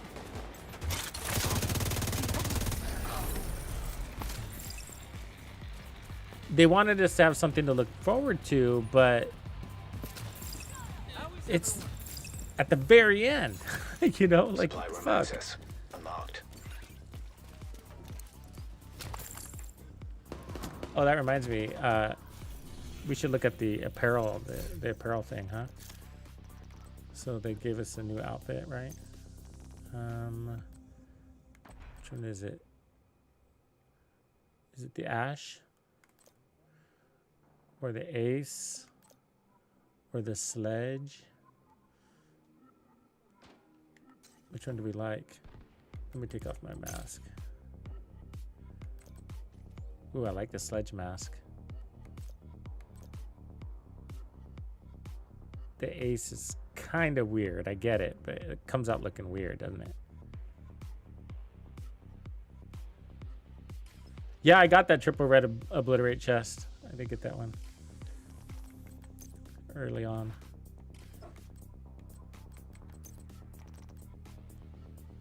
I like the Ash uniform though, the all black. Sick. The Sledge uniform, I mean, I like that it's got a hood. Mute, I like that mask.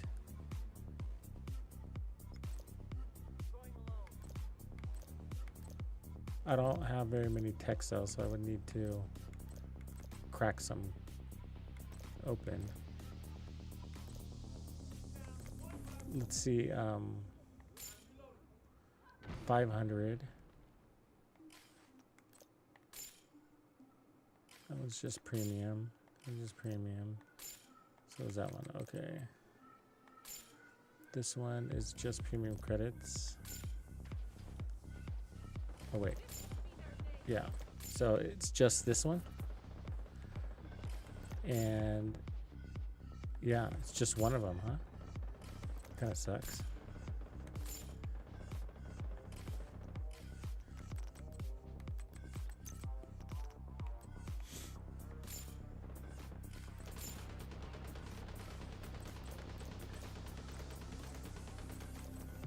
Where was I looking at the masks? Where was I earlier? This place? Apparel? Masks? Yeah, so this is, they're asking for real money. It's a cool mask though. I do have this money that's been, these premium credits that I bought a long time ago, just aging here. Do have to spend them.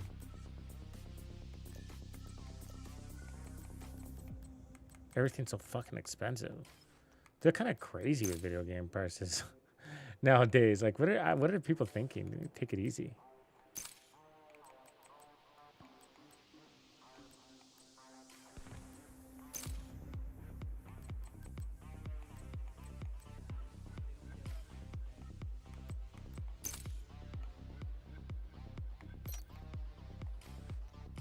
So is it really just one? Is it just one?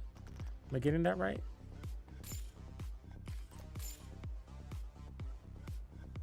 It's all red. I'm not that excited about it. I mean, I might as well, right? But I'll do it some other time.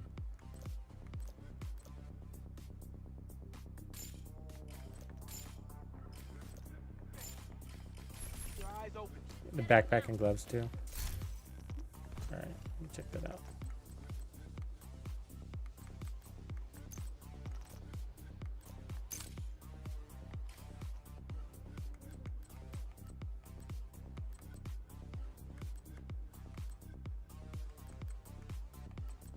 There's no backpack and gloves area though. No, annoyed.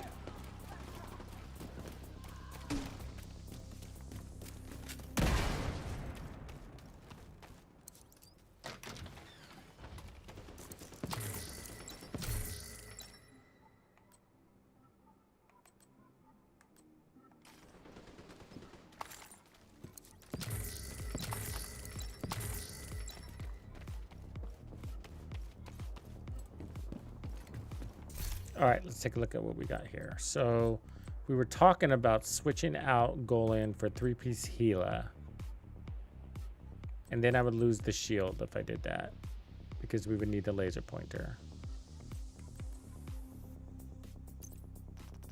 Because we'd be changing our talent, but that would open up our damage at range and give us a lot more consistency in our damage.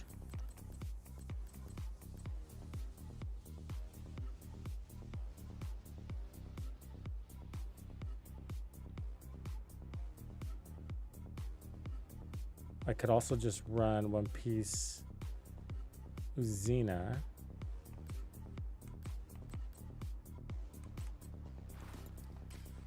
And then what do I do here? Keep Gila for 5%? Probably not.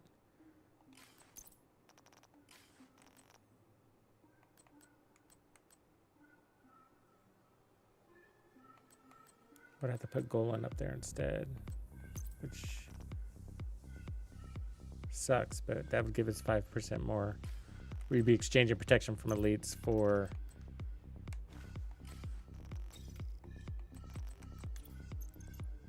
uh, 5% more amp damage. Let's try it. Fuck it.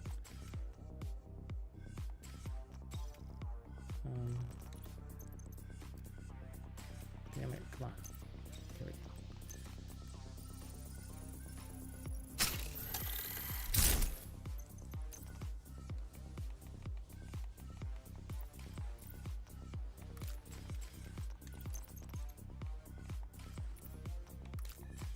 All right, so same amount of regen, but now we're running that, and then we're gonna run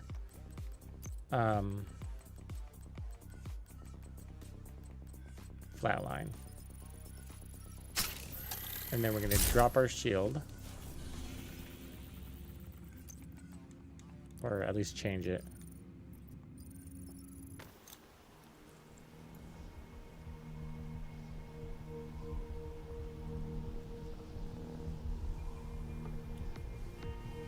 Oh, then scroll to the right. Thanks, Dragon.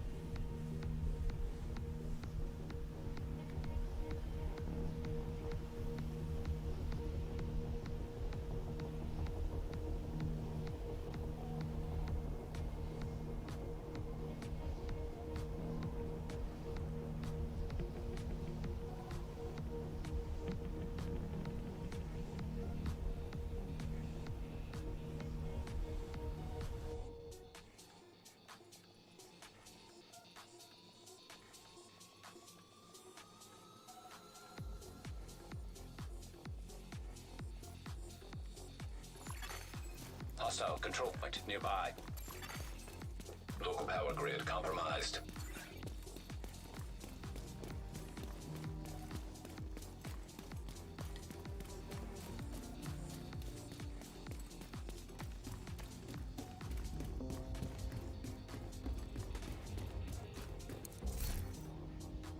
Okay, so technician, assault rifle, shotgun, good, good, okay. Now, regular shield.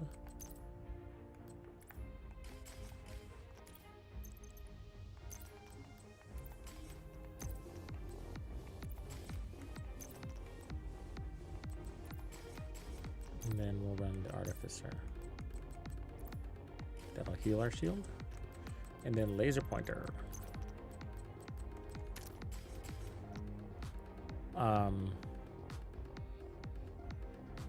It's kind of interesting when you do this.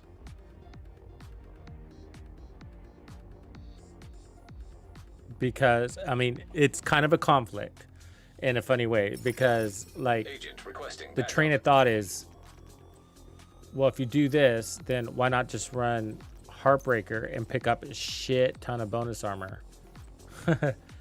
You know? And damage at the same time.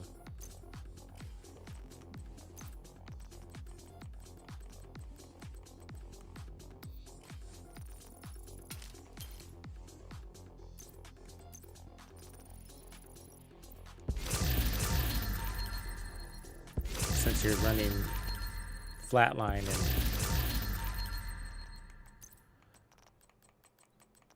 all that business. The laser pointer.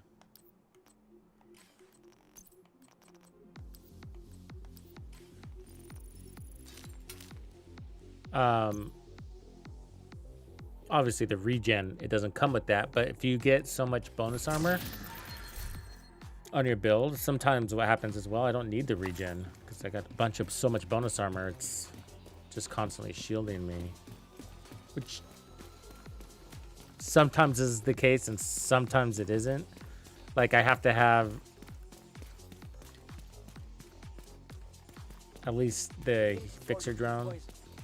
It's pretty easy. It's been a while since I've used the Heartbreaker out here in the open world.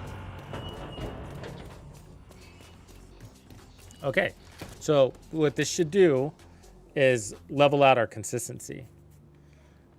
So let's see if it does.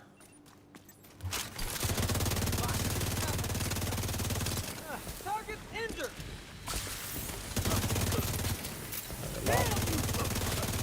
Got to build up our crits. See, I forget sometimes. Reinforcements incoming.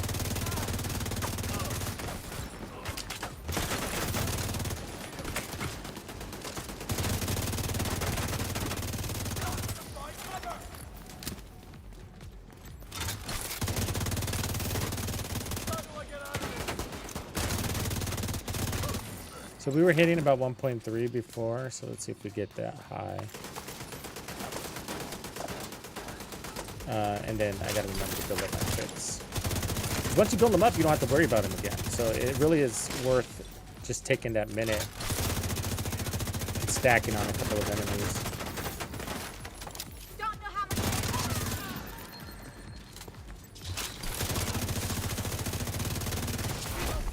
Heavily armored hostiles detected.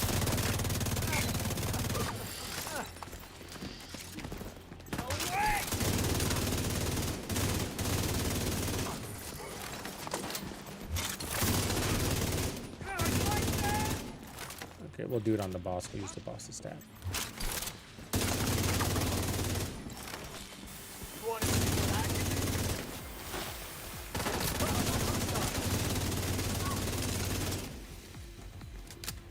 Alright, still.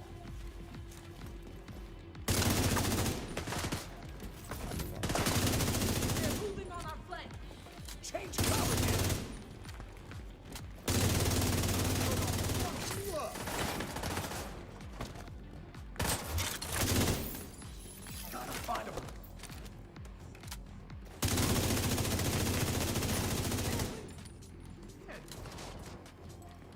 Come on, buddy.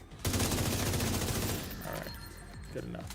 So if we look at our stats, we're at 48. So 50%. And then what's our crit damage? 125. Yeah. So we don't have anything really relying on crits because we're not running killer.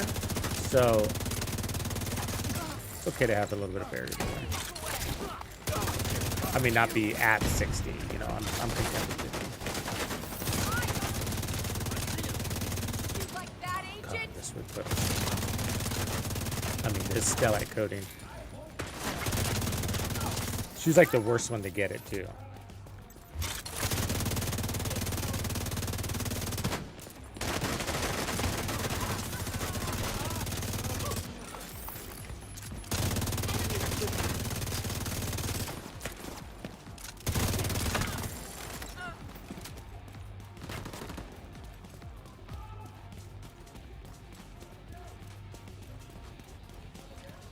I'm not sure I've ever been affected by this modifier here.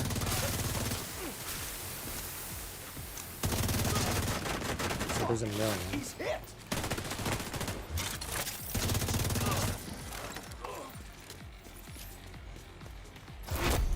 Heavily armored hostile detected.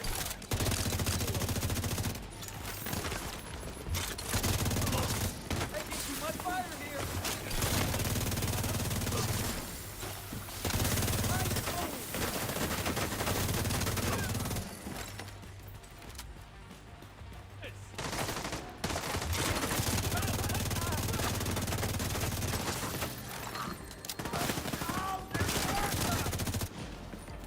We're vulnerable to flame. Get the hell out of it.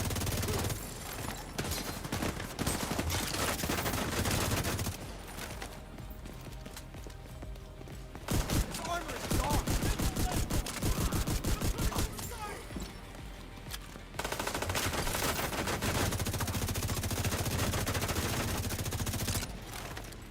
So I'm de-stacking here.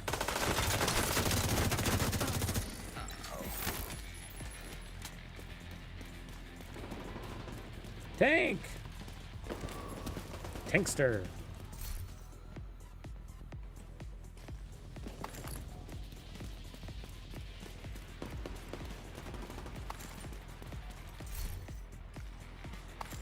It's a tough spot. Because I think we were a lot stronger with Intimidate.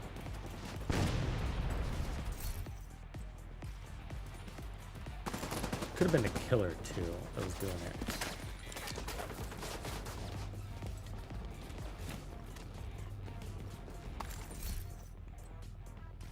Consistency or peak, you know? That's the question you're asking yourself here. Come here, then. Way too much damage. I'll run another control point. Still early to Reload. kill. Let you down. I see you there. Got us in the front.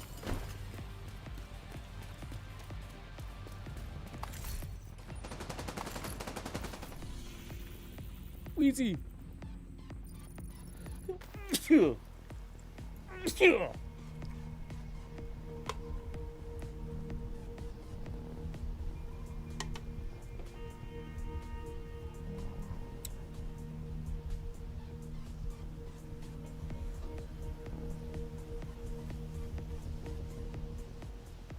Thank you, Bacon.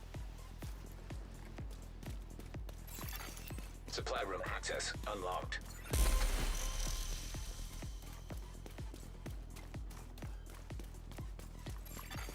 Hostile control point identified. I've got new contracts. Is Cassie around right now? Let's see. I never catch her open. It's Danny.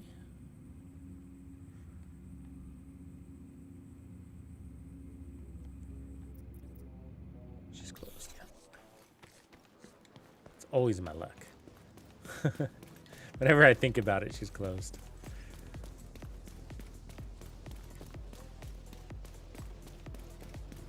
I think I'd be good with another hunter chest that already had crit damage and has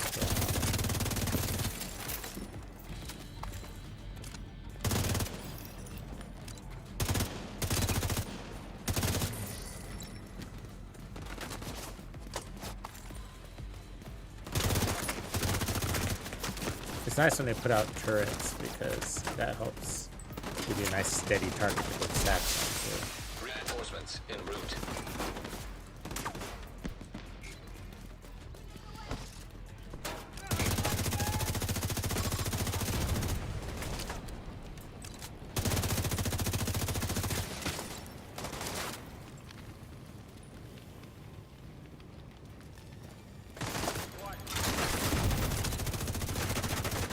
Taking a lot of fire here!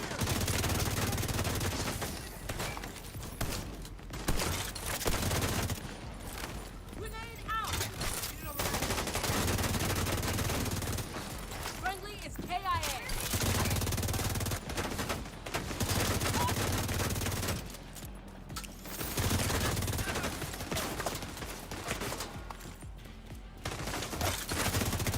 The other good thing about losing Intimidate 2, though, is you can actually use your bonus armor as shielding, where with Intimidate you don't want to do that as much because you need it for your power.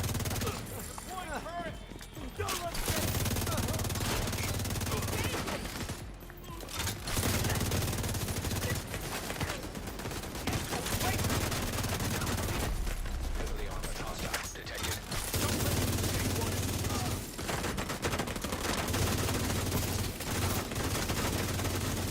No way, no way!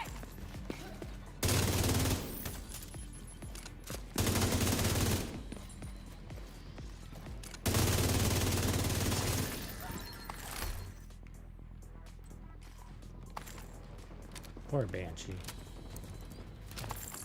Took one for the team, didn't it?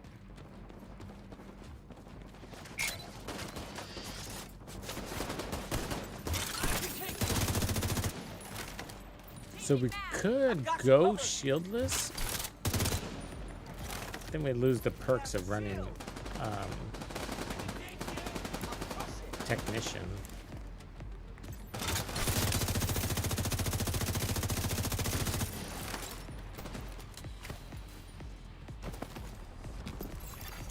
Detecting additional hostile contacts. Kill 'em all!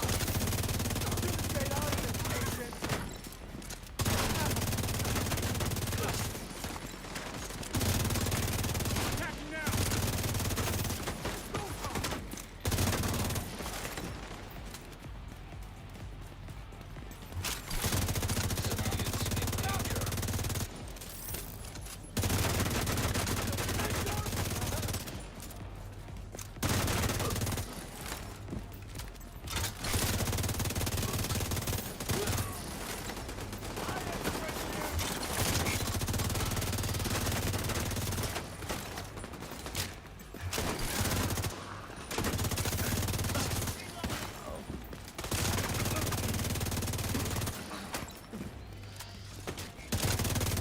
What the holy fuck?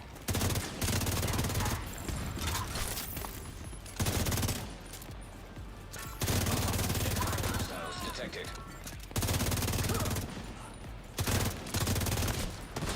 I hate that. Detecting additional hostile contacts.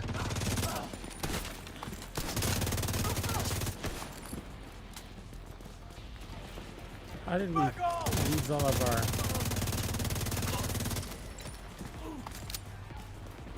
retribution stacks? They weren't. Wasn't I shooting them close range? Felt like it was close range to me. Ooh, look at that wyvern. Too bad they nerfed wyvern. I didn't like running flat skill damage as it was.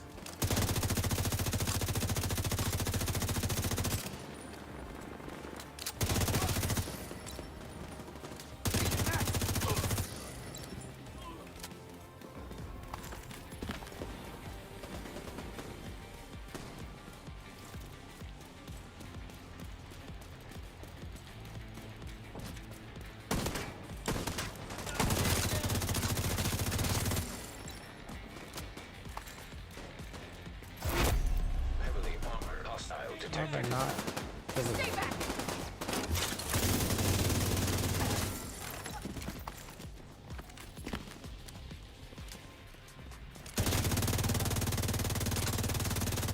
Quickly!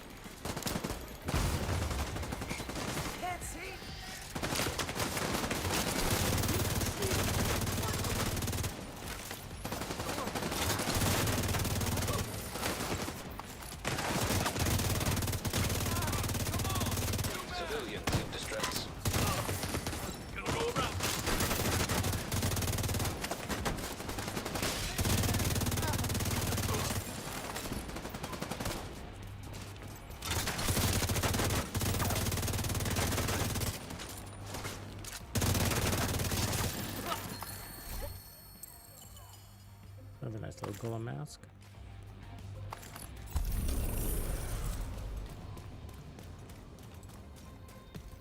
Yeah, I really like the Banshee increase, you know?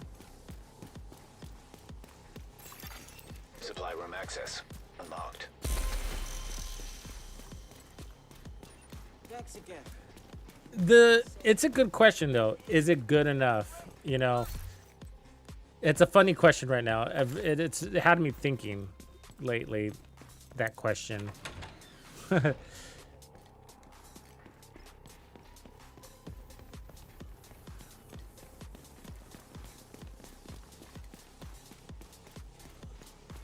Because of, you know, the modifiers and all the crazy damage. I mean, we're intentionally trying to make the weakest build possible today. So that's where we started. Like, I had all Gila and Hasbro and Golan, and, you know, I brought back a little bit of crit damage because I didn't like the time to kill. There's no point in being that slow. But my point is, though, is that, like, Civilians in danger. it doesn't matter a lot in many ways, you know, because the modifiers are just crazy, you know, just like 3 million crits to the body and just whatever, you know. I mean, we started out today's stream with an all red striker, just a classic striker, you know, striker backpack, all red striker, and obliterate, and Centurion Scabbard. I wasn't even using the holster because it just everybody was dying so fast. It was hard to even get stacks, standard stacks, you know, non-chest piece. It's just like, fuck.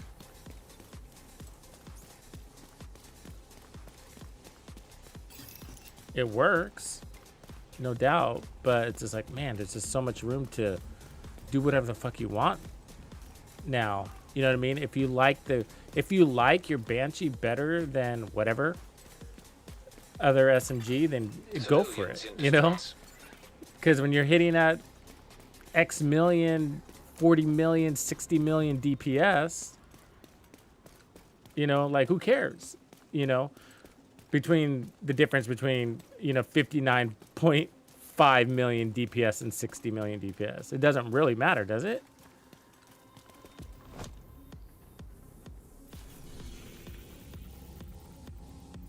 It doesn't, you know, it does. We all know it doesn't, but the truth is that many of us, and yours truly, also, I'm like that too, where sometimes it just feels good knowing that you're running the best, even though you know it's unnecessary. And what I mean by that is, like, you know, it's pretty unnecessary to have to optimize your gear. You know, like, if you get a like a Grupo piece, for example, and it's got chest and it's got crit chance at, like, you know, 5% instead of 6%, and then it's got crit damage at like 9%. Like, that's fine, right? Like, that little bit of percentage difference there is not make it or break it on your build, even if every single piece was like that. You know, Hostile control point detected. but I optimize it anyways, even though I know that, you know, that 1 to 2% loss in crit chance or crit damage isn't gonna mean a damn thing. That's an impressive weapon.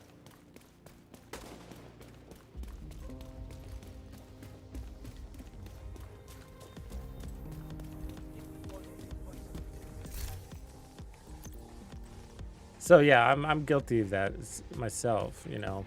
Just, it's part of the game, right?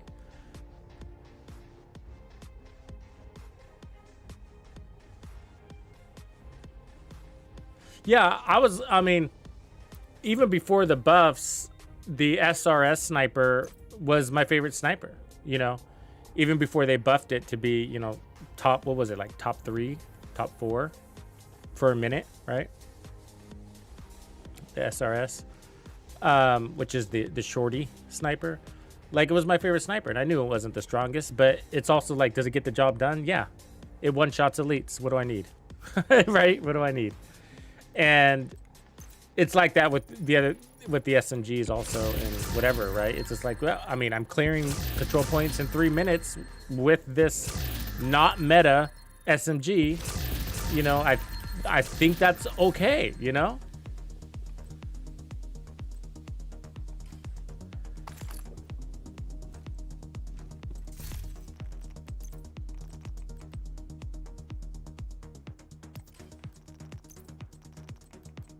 And even though everybody rationally agrees with that, right? Everybody in the world would, right? Just the logic is simple.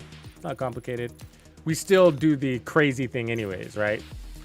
Which is like, oh, I'm going to optimize, spend these crazy resources. I'm going to go grind for hours to get these resources. We're going to make mules so we have those resources so that we can optimize it, you know? Like this one's 8.5% status effects out of a possible 10. It looks like shit, doesn't it? But you're fine running this piece. You don't need the extra 1.5%. Like, you're good. You don't need to. What we end up doing is we go out there. What we really do is, because we want our build at its tippity top shape, is we go out there and grind for hours looking for an electric that has both of these stats, but at least one of them god rolled. And then we spend very hard earned resources to re-roll the other stats so that it's now god rolled. And so hours goes into that one piece, you know? Now, if it's the one build you're gonna run always, then you know, that is logical. It does make sense. You might as well, right? I'm always running this build. It's the same build. But if it's just a build, if it's one of a dozen builds that you run, yeah, I don't know if it's worth it. Exactly. Right. That's what I'm saying, Mike, right? But I want the extra 1.5%. And that's what I'm saying. We all know deep down inside that 1.5%. Some people don't think about it though. So that's why I like to point it out. Because I think like perception plays a big role in this, right? You look at this piece and you see that bar, and then you see, do you see a glass half full or a glass half empty here, right? And I think when it comes to games, video games, we see glass half empty, like we're programmed to see glass half empty. Partly because of the reward system, the way these games trigger you, you know? And so if we go out and grind it, we all know 1.5% doesn't matter, but we do it anyways because it looks like shit, even though it isn't. It's the glass half empty is just built into video games, huh?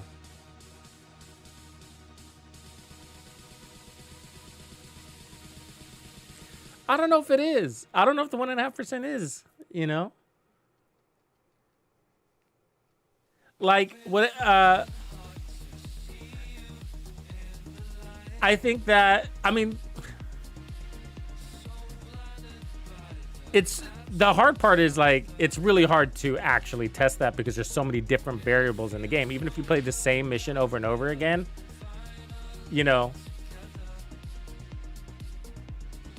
there's the NPC randomness is going to cause a situation where, you know, your results aren't going to feel the same all the time. You know, so the best I do is, how I do it personally is I'll run the same like loop, like the same 4 or 5 control points that I usually do, at least 3. And then I'll just time it and then I'll average those 3, you know? So I'll be like, okay, so I did one, it took 5 minutes. One it took 3 minutes, another one it took another 3 minutes, and I'll average those, and then whatever I'm comparing it to, I'll do it again, and you know, if I'm within a reasonable margin of error, then they're basically the same, and they always come out to be the same. And the real reason why, like I argue that, and I respect your opinion there, is that this is. The game doesn't really like to drive this home, but the reality is that the player always outplays the build. The player impacts the situation more than the build does. The build plays a role, it enhances you. You wouldn't be able to do anything without a build, but like if you're comparing striker, like this is a major problem because the user is always the constant. So you have to have this, what I have found in this game is that you have to have this giant wide gap between two builds, like the difference in performance of, say, something like Foundry and Striker, like that wide, in order to see the change in your performance on the same content that you have memorized, right? Because you know everything. You're the problem with testing or the impact that a build will have, because many of us have mastered this game, and it's somewhat predictable, even legendaries, right? So we know where they're going to spawn, we know the rooms, whatever. But also your skill and your playstyle, but your skill is going to outperform the build. You know, so my point is, like, if you go in and be like, well, which is better, Umbra or Striker? You know, mechanics aside, right? Because Striker's easier, obviously. But like, mechanics aside, which is better, right? Well, in the end, they come out to being the same. But on paper, Striker's way better, or was. You know, and obviously that gap is closed in a little bit. But when Umbra first came out, I was actually performing better. Literally, I would clear control points faster and have better time to kill with Umbra in the field. Even though the stats were saying different, that Striker should be, you know, at that time it was something like 3 million DPS better, you know, which is significant, you would think. But the problem was the user is the same, and the user will override any difference between any two builds within a reasonable amount of margin. And so the only way so your time to kill is always going to be about the same, because there's missed shots and variables, and it's just it's really, really hard. On paper, one will definitely outshine, but in practice they don't. And so once you sort of realize that, sort of opens things up, you know.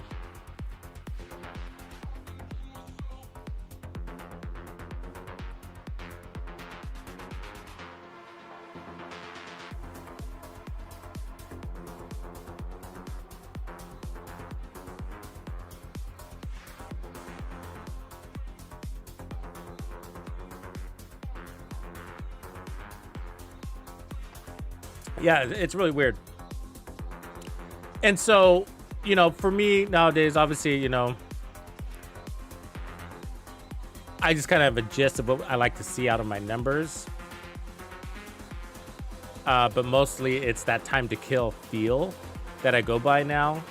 I mean, I don't need to actually measure my time to kill. You know what I mean? Like, oh, it takes me about 3 minutes to clear a control point. I'm okay with that. You know, and my time to kill looks like it's about half a second, you know, give or take. Whatever it is, right? But I gauge it, you know, and, you know, give it room for situation variables. Because in the testing range, obviously, you're landing 100% of your shots. The enemy's not moving. They're not shooting back at you.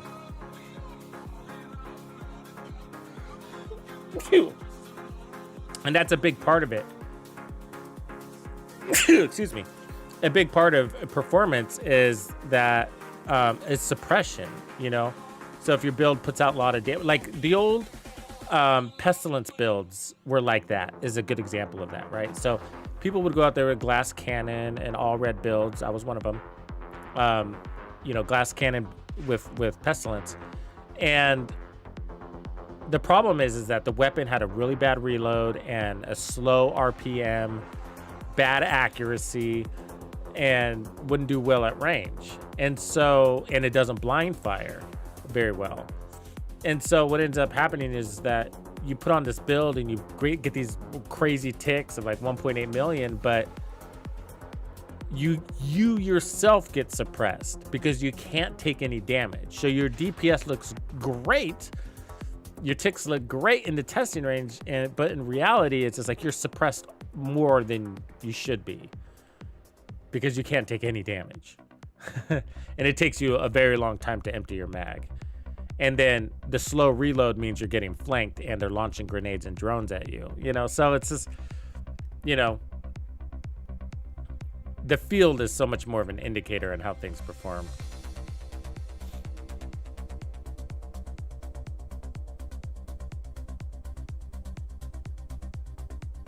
Yeah, they're supposed to rework True Patriot. You did mention that. Who knows when?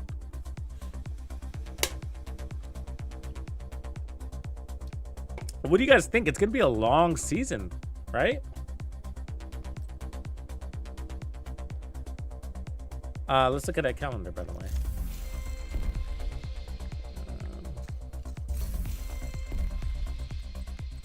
So they added polarity switch. That unlocks in 12 weeks. So there's at least 13 weeks left of the season. But I think there's going to be more. And then they added reanimated, which I am excited about. But that's 6 weeks away.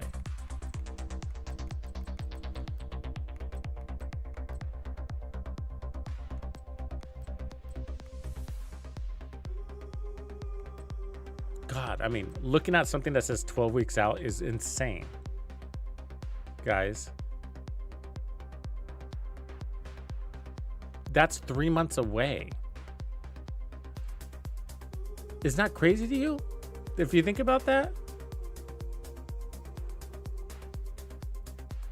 The journey. Oh, I was so glad to be done with the journey, Cassie. But don't you think this is crazy? I mean, 3 months away?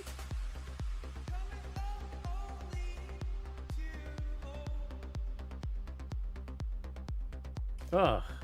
It says 15 weeks and 2 days. And this is, you know, they say, you know, don't set your clock by that, but still, we know it's something around there. I mean, because if you go into your manhunt, it says 16. We're about halfway through. Ah, that's nuts.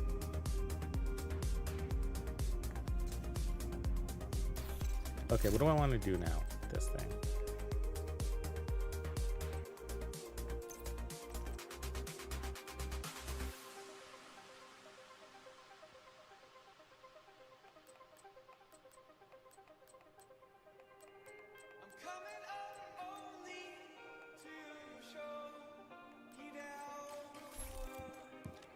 Gila just doesn't ever work out for me, really. After all these years.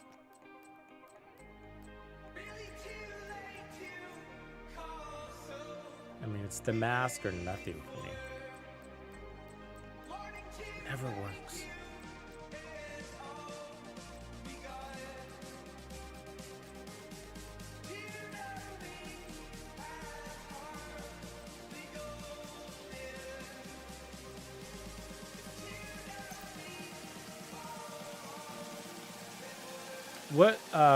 What part of the journey are you at, Cassie?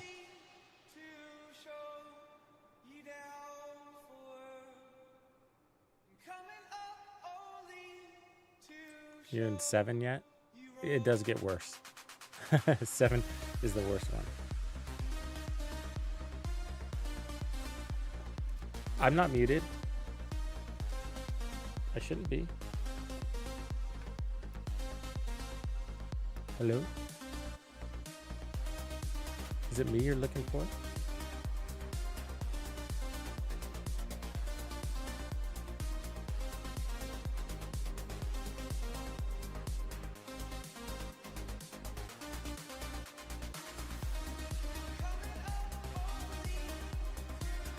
Is it me you're looking for?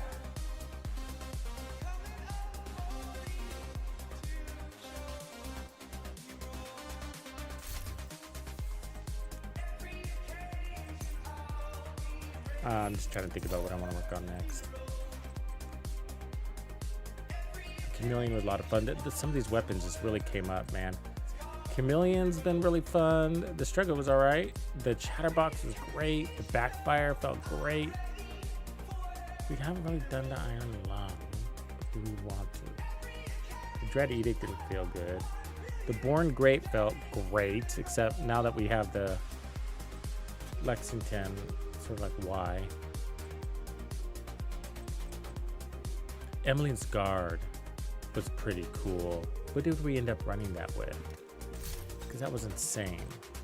I remember it was like, it felt like crazy good. Was it Striker? I think it was. We were running a Striker SMG build. I think that's what we were doing with that.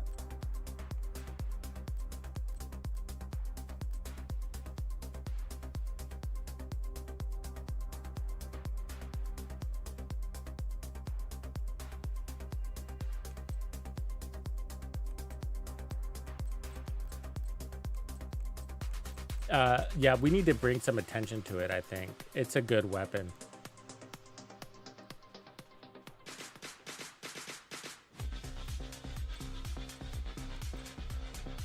Who do I want to run it with, though?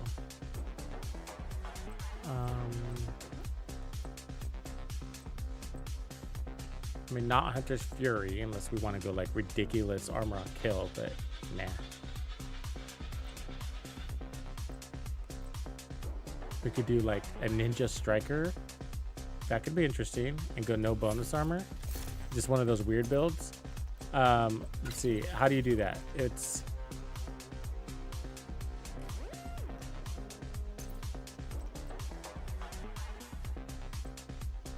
Ninja Striker with Umbra. We were running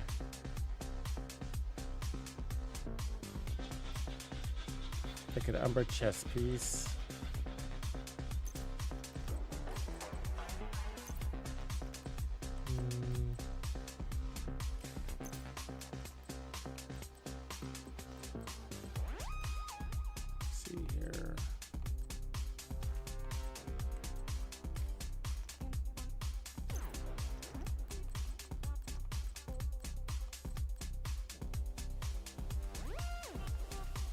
Okay, and then let's just pump some serious RPMs into it. That's what I'm doing here. And then run Gunner with it.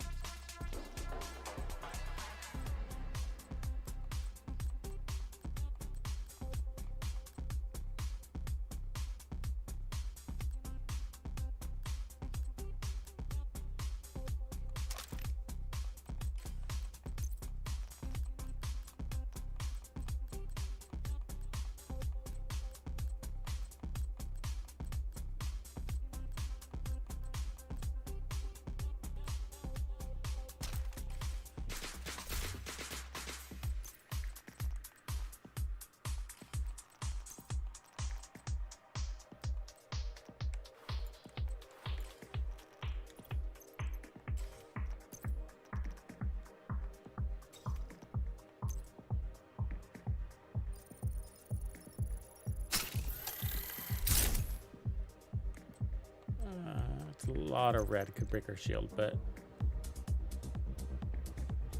let's see where we're at. Crits wise, 125.31, pretty good. Okay, let me get it.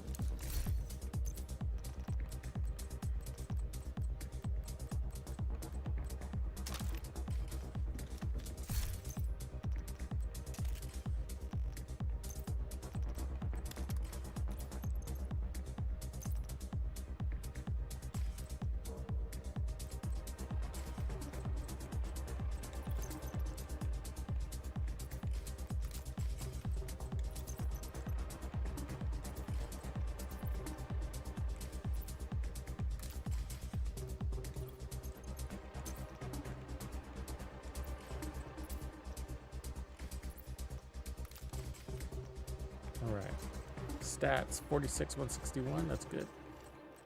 All right.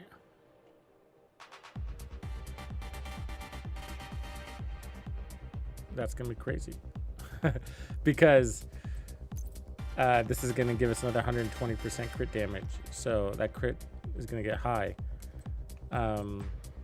Let's run Gunner for more armor on kill because I don't have a lot of armor. Hostile control point nearby.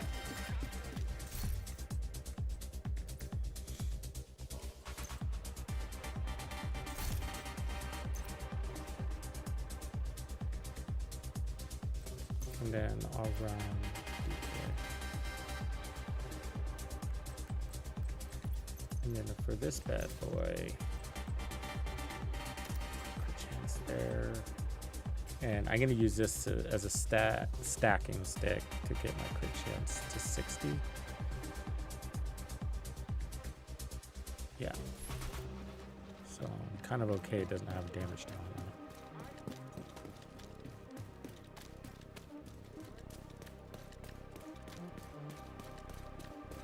Actually, with the Vector, I liked running it with Striker. I know it sounds boring, but I would run it like all blue Striker with the Memento, and then I'd run Intimidate on it. The chest.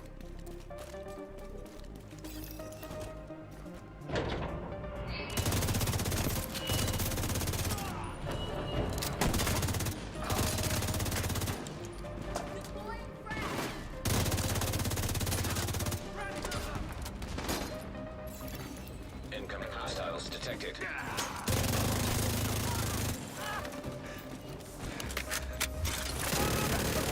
Woo-hoo-hoo-hoo!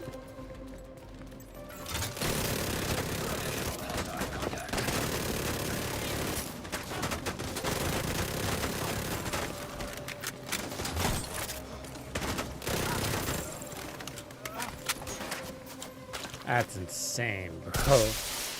Reinforcements incoming. Oh, that's insane.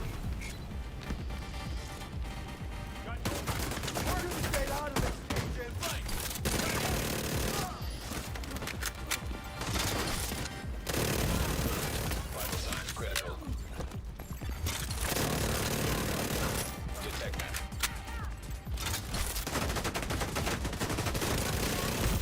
Oh, Agent vital signs 0. yeah, we need a little bit more survivability, but crazy.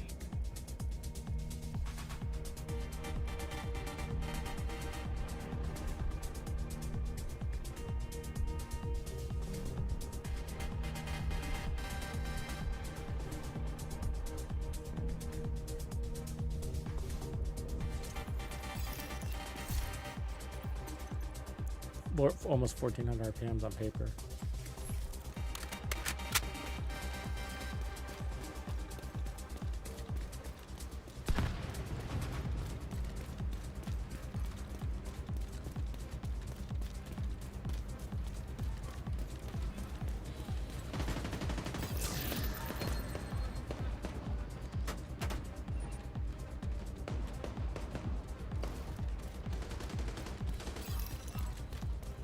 I can't see him. We're gonna take you by surprise. I'm here for it. Go ahead. I'm reloading.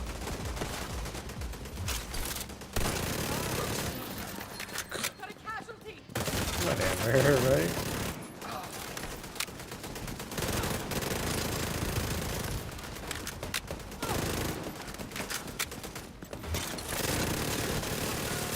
Sounds like a fucking warhog. Heavily armored hostile detected.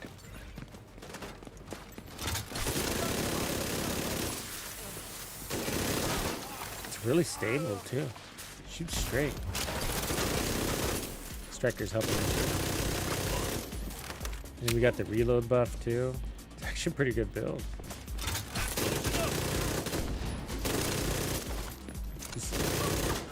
I don't know if we can call it a meme build anymore, you know?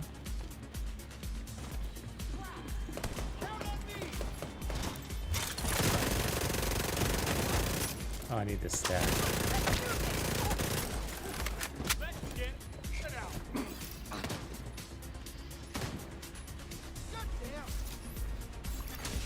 Incoming hostiles detected. I mean, I don't like not having bonus armor or anything, you know?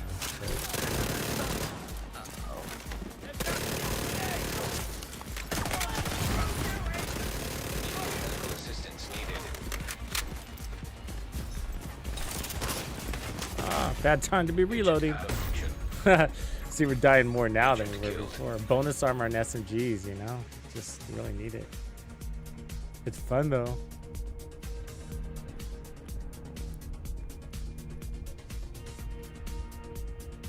Oh, Cassie, I see you on Journey 6. Yeah, sadly, the Journey 6 and 7 were the hardest when it came to completion. But you don't... I mean, Journey 7, you only need to complete for the cosmetics.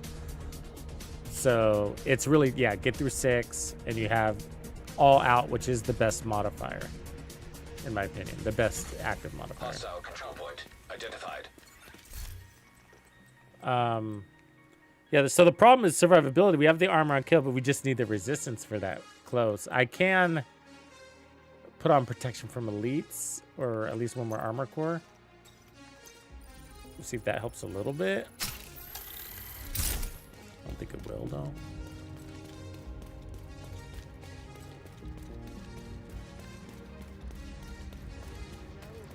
though. Sounds like you do. Post Taco Bell.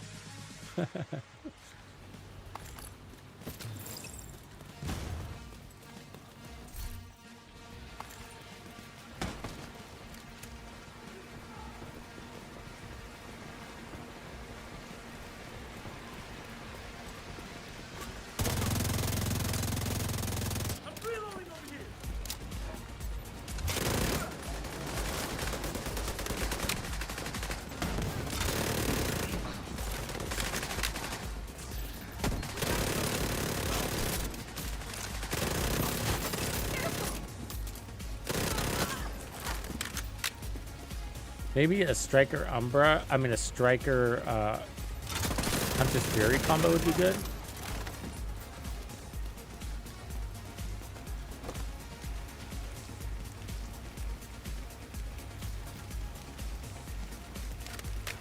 Pick up the stagger effect. That does wonders for survivability.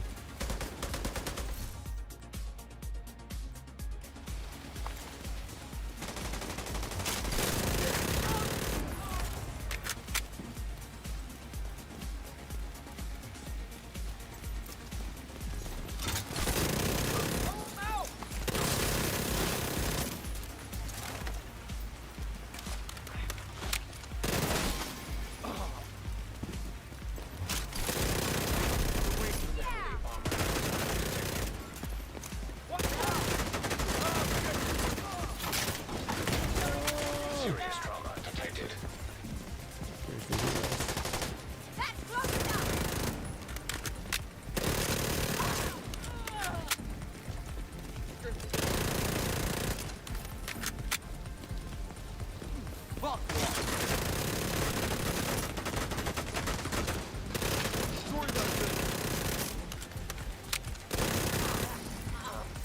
That was all unnecessary, dude.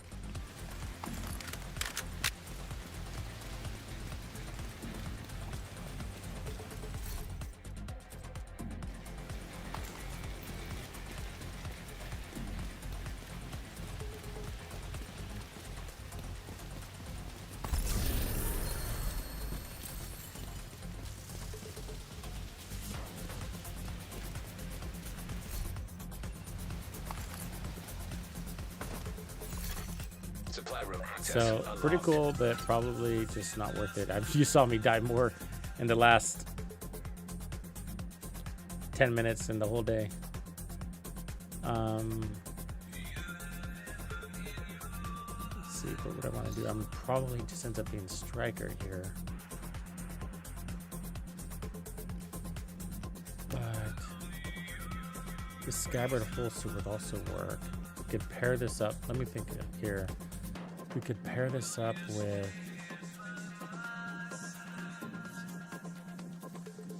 Let's see, Bellstone. Two-piece Bellstone, maybe? Incoming backup request. No, that wouldn't work. Like if I wanted to run the Scabbard, it would disengage preservation, which sucks. So you can't do that. You could run...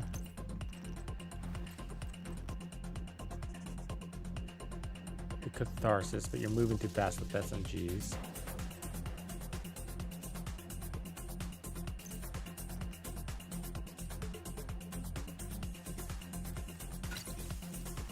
I think you just end up with the damn memento again.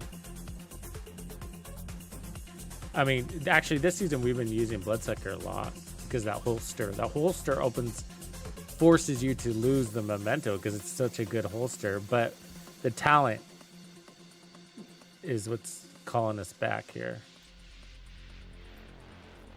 The optimal range mask. Yeah, that's not a bad idea.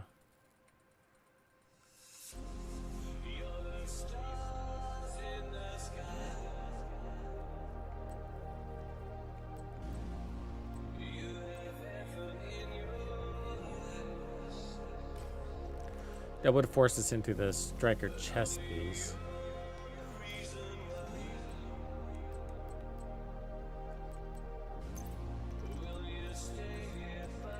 We could try to run the striker backpack. How?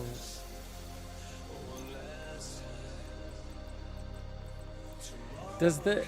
I have a question. Does the Ninja Bike holster?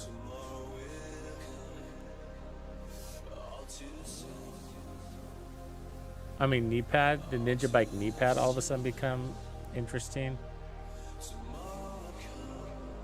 Because if you don't need damage, so much damage because the modifiers are supplying it all.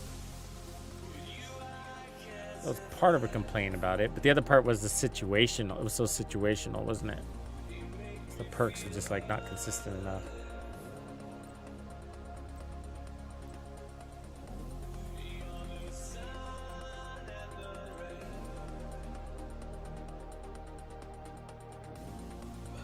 I was thinking we could do like another, like if we did Ninja Bike and do like one of these crazy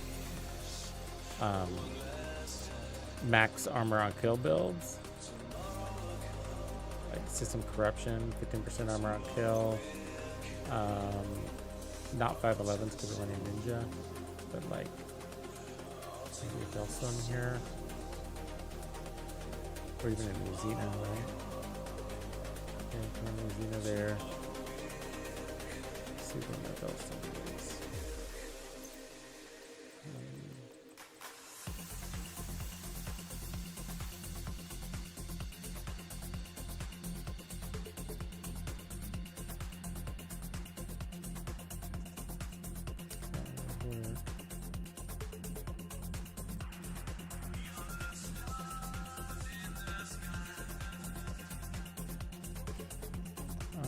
Okay, so one of those.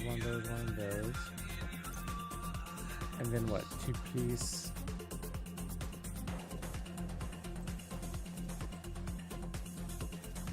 Hunter's Fury.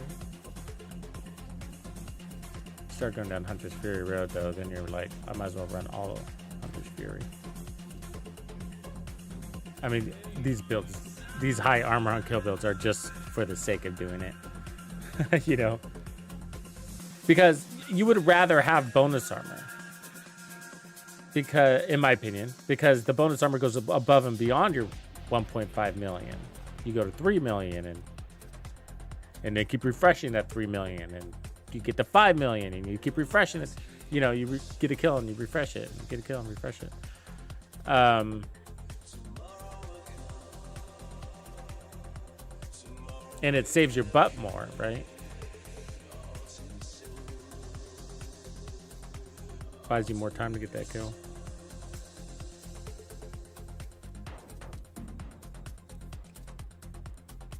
So we already know this build. Nothing really new there. But this would actually pair up nicely with a Heartbreaker, but the laser pointer, you know. But the concept would nicely.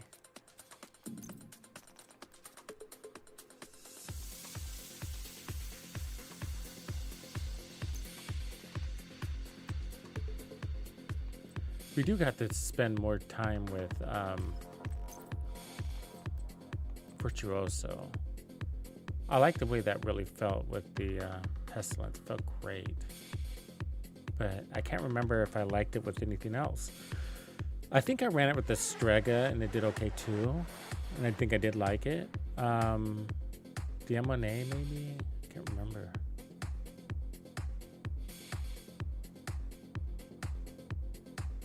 Oh, bake. Yeah, it's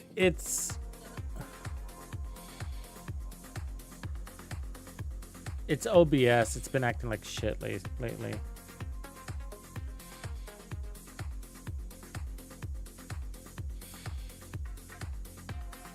Yeah, I agree with you there, Grumpy. Bonus armor is better than armor on kill.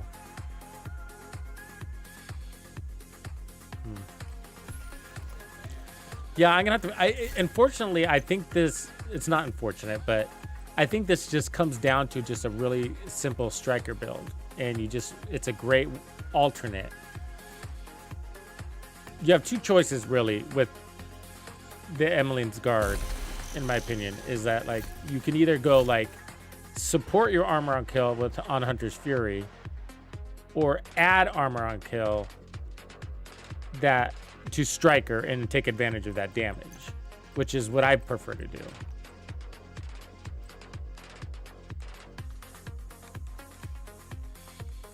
And then I think what we end up doing is, so the truth is that we don't really get the full benefit because we don't get that many headshot kills with SMGs.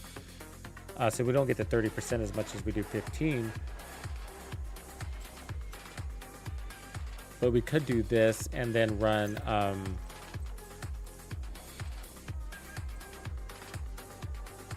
like add a really like heavy not heavy, but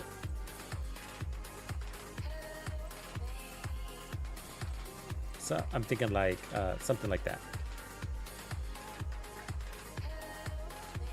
So not the ninja, but like the memento. So like so we got 10% armor on kill, 20% armor on kill. I'd probably turn this all blue. This would be like a kill so fast they poop their pants kind of concept.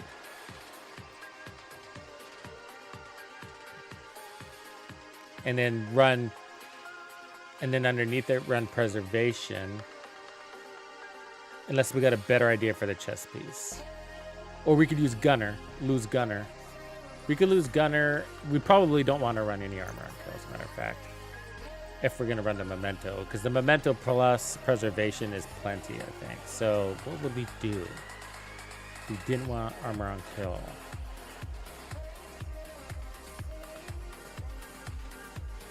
I could go perfect intimidate.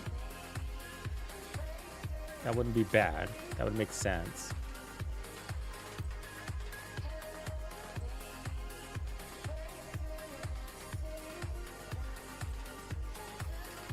And then run the striker shield or firewall.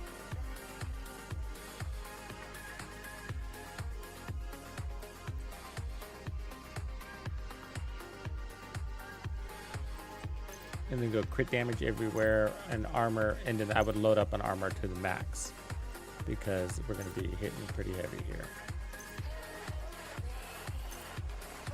Can I pick off that crit chance? No. And then so crit chance wise, what would be interesting is actually our crit chance would be peak. So do I have stacks right now? I do. Let me take off retribution.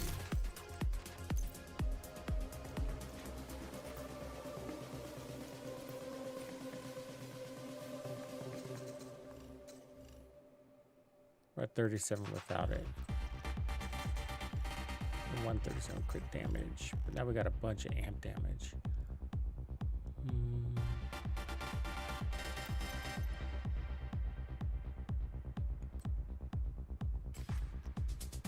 I guess we should run it. I mean, what else are we gonna run? Because we got 30% there, short range there.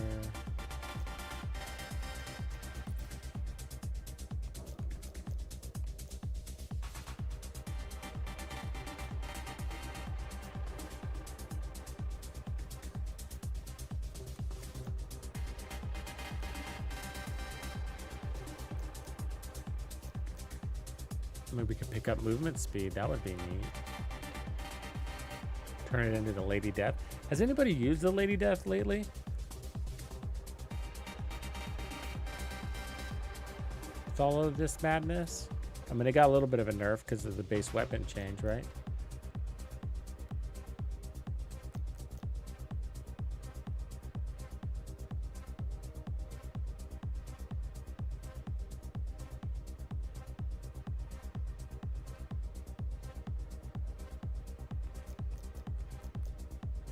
Yeah, but movement speed would be nice. Lock in short range and get that movement speed.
Right, yeah, it looks something like that. And then I just need to get rid of Gunner from the Striker shield, and we'd be sitting pretty good here.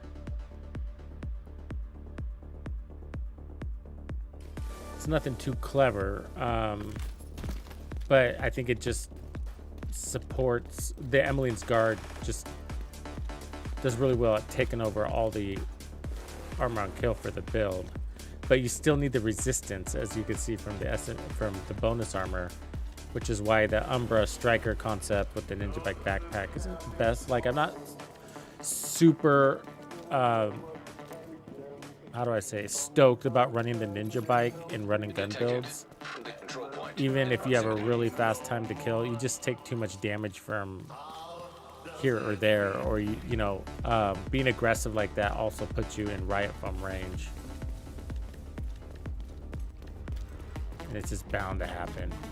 Or you hit the wrong weak point and you explode, you know. It's just...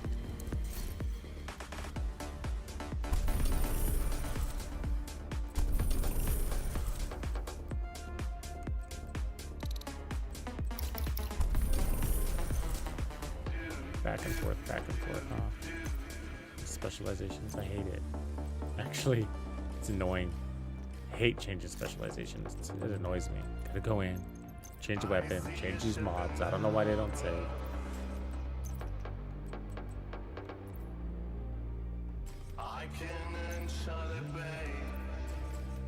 Alright. And here we go again. Test, test, test.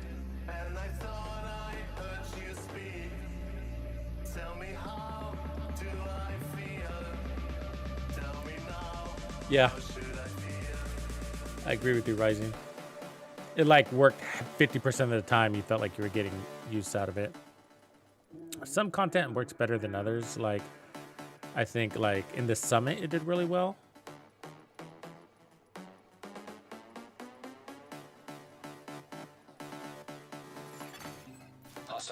Yeah, the skills seem a little underwhelming, don't they, James? I'm with you. I was just thinking that about an hour ago. I was like, man, I'm just not really excited about using the skill build right now. This is what I noticed. The skills would get left behind.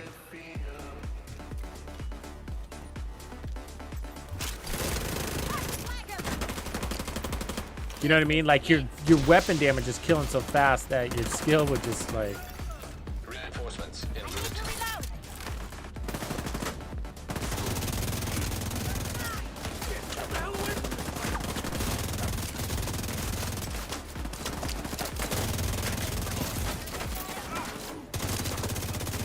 I ended up having to like dismantle my...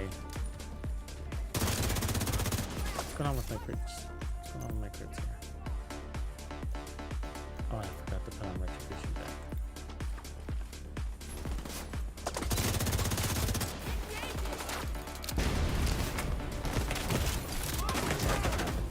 Immediate medical assistance needed. I know, I'm about to die. Ooh, nice. I'm ready. Hold on, there it is. Agent incapacitated. Agent Science, 0. Bad start.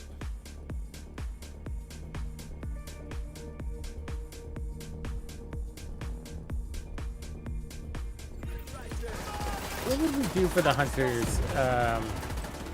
I think you floor 100 in the summit, right? Didn't that count?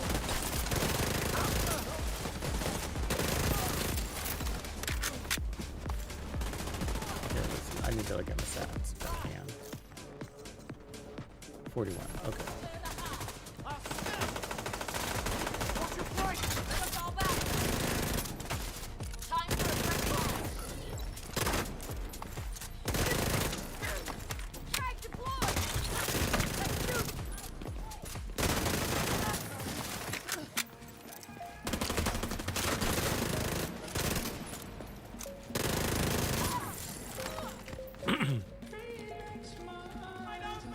I see him. Deploying. 1.1. Where are we?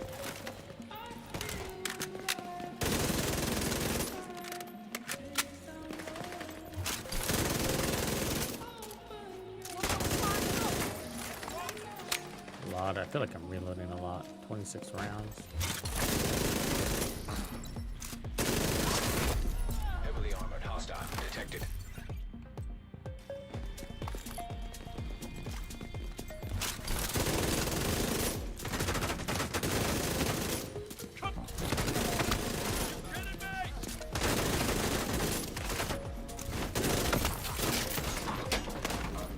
That's annoying.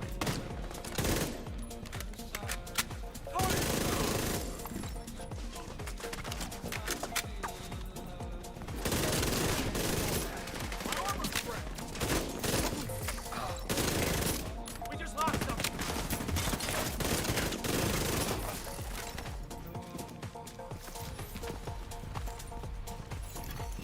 Detecting additional hostile contacts.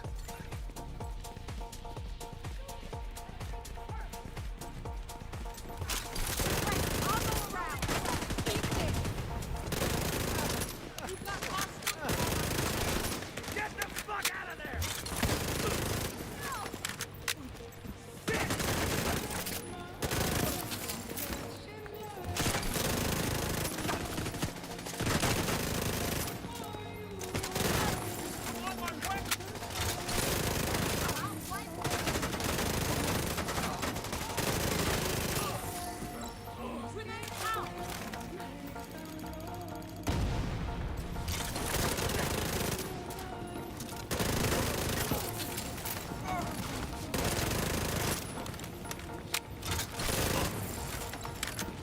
So weird. Why does it feel like I'm reloading more with this gun than with the other ones? Let's go.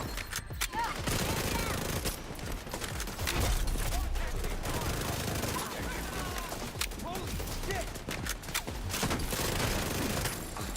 Mobilize. Keep on.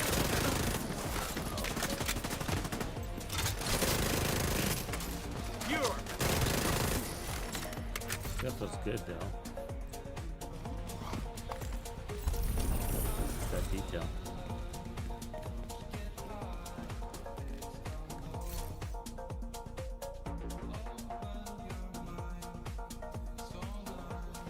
Yeah, there's just not too many random locations on hunters, you know.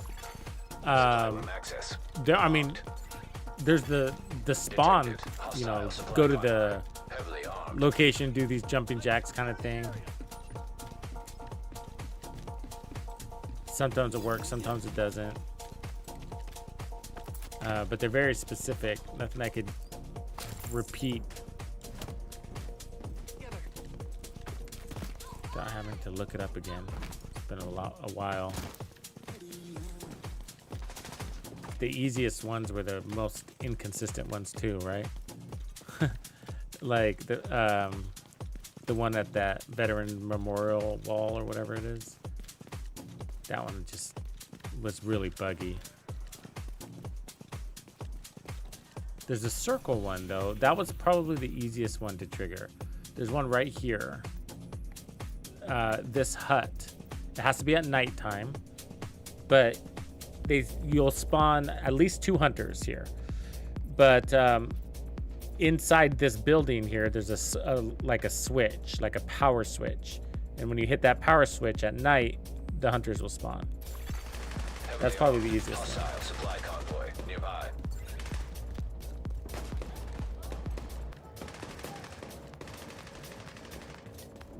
The downside is, though, this is part of probably what you're struggling with, is if you've already done it, you can't do it again.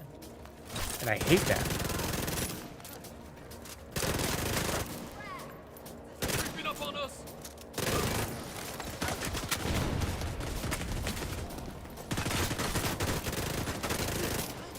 What are you, Clancy? I'll kill you with my pistol.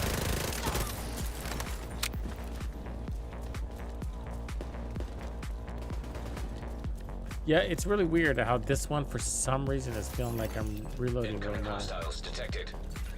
And I play this short-range one a lot. That's the only thing I don't like.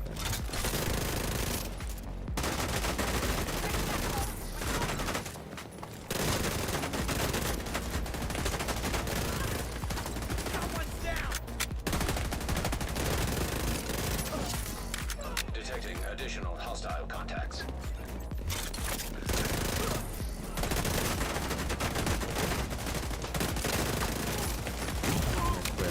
Signs critical. Agent deceased. Yeah.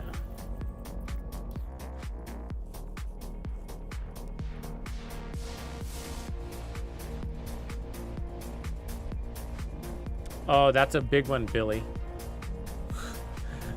They call those the food truck hunters. The 4.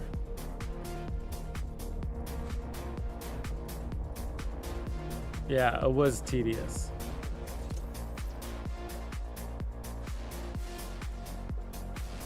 I think I ended up having to do it twice because I think one of the masks didn't drop or something weird. Local power grid compromised.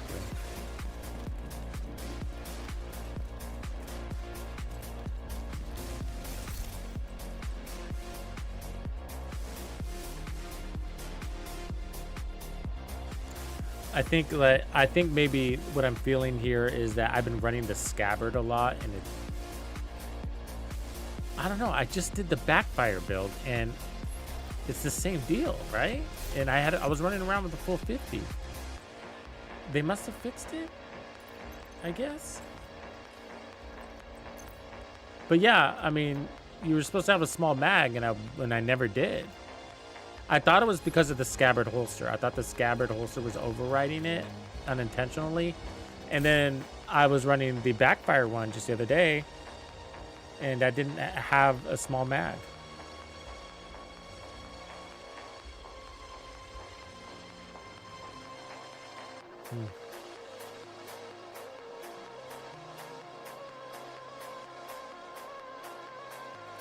Well, either one. Either way.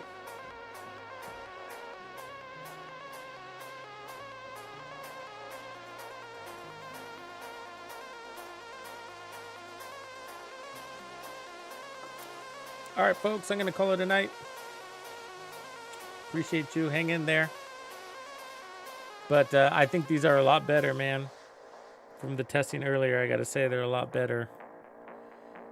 Still not perfect, but I think it opens up a few more possibilities now that there's no more shock. You don't have to go so heavy into hazard protection, but have a good night, guys. Have a good rest of your weekend. Catch you later.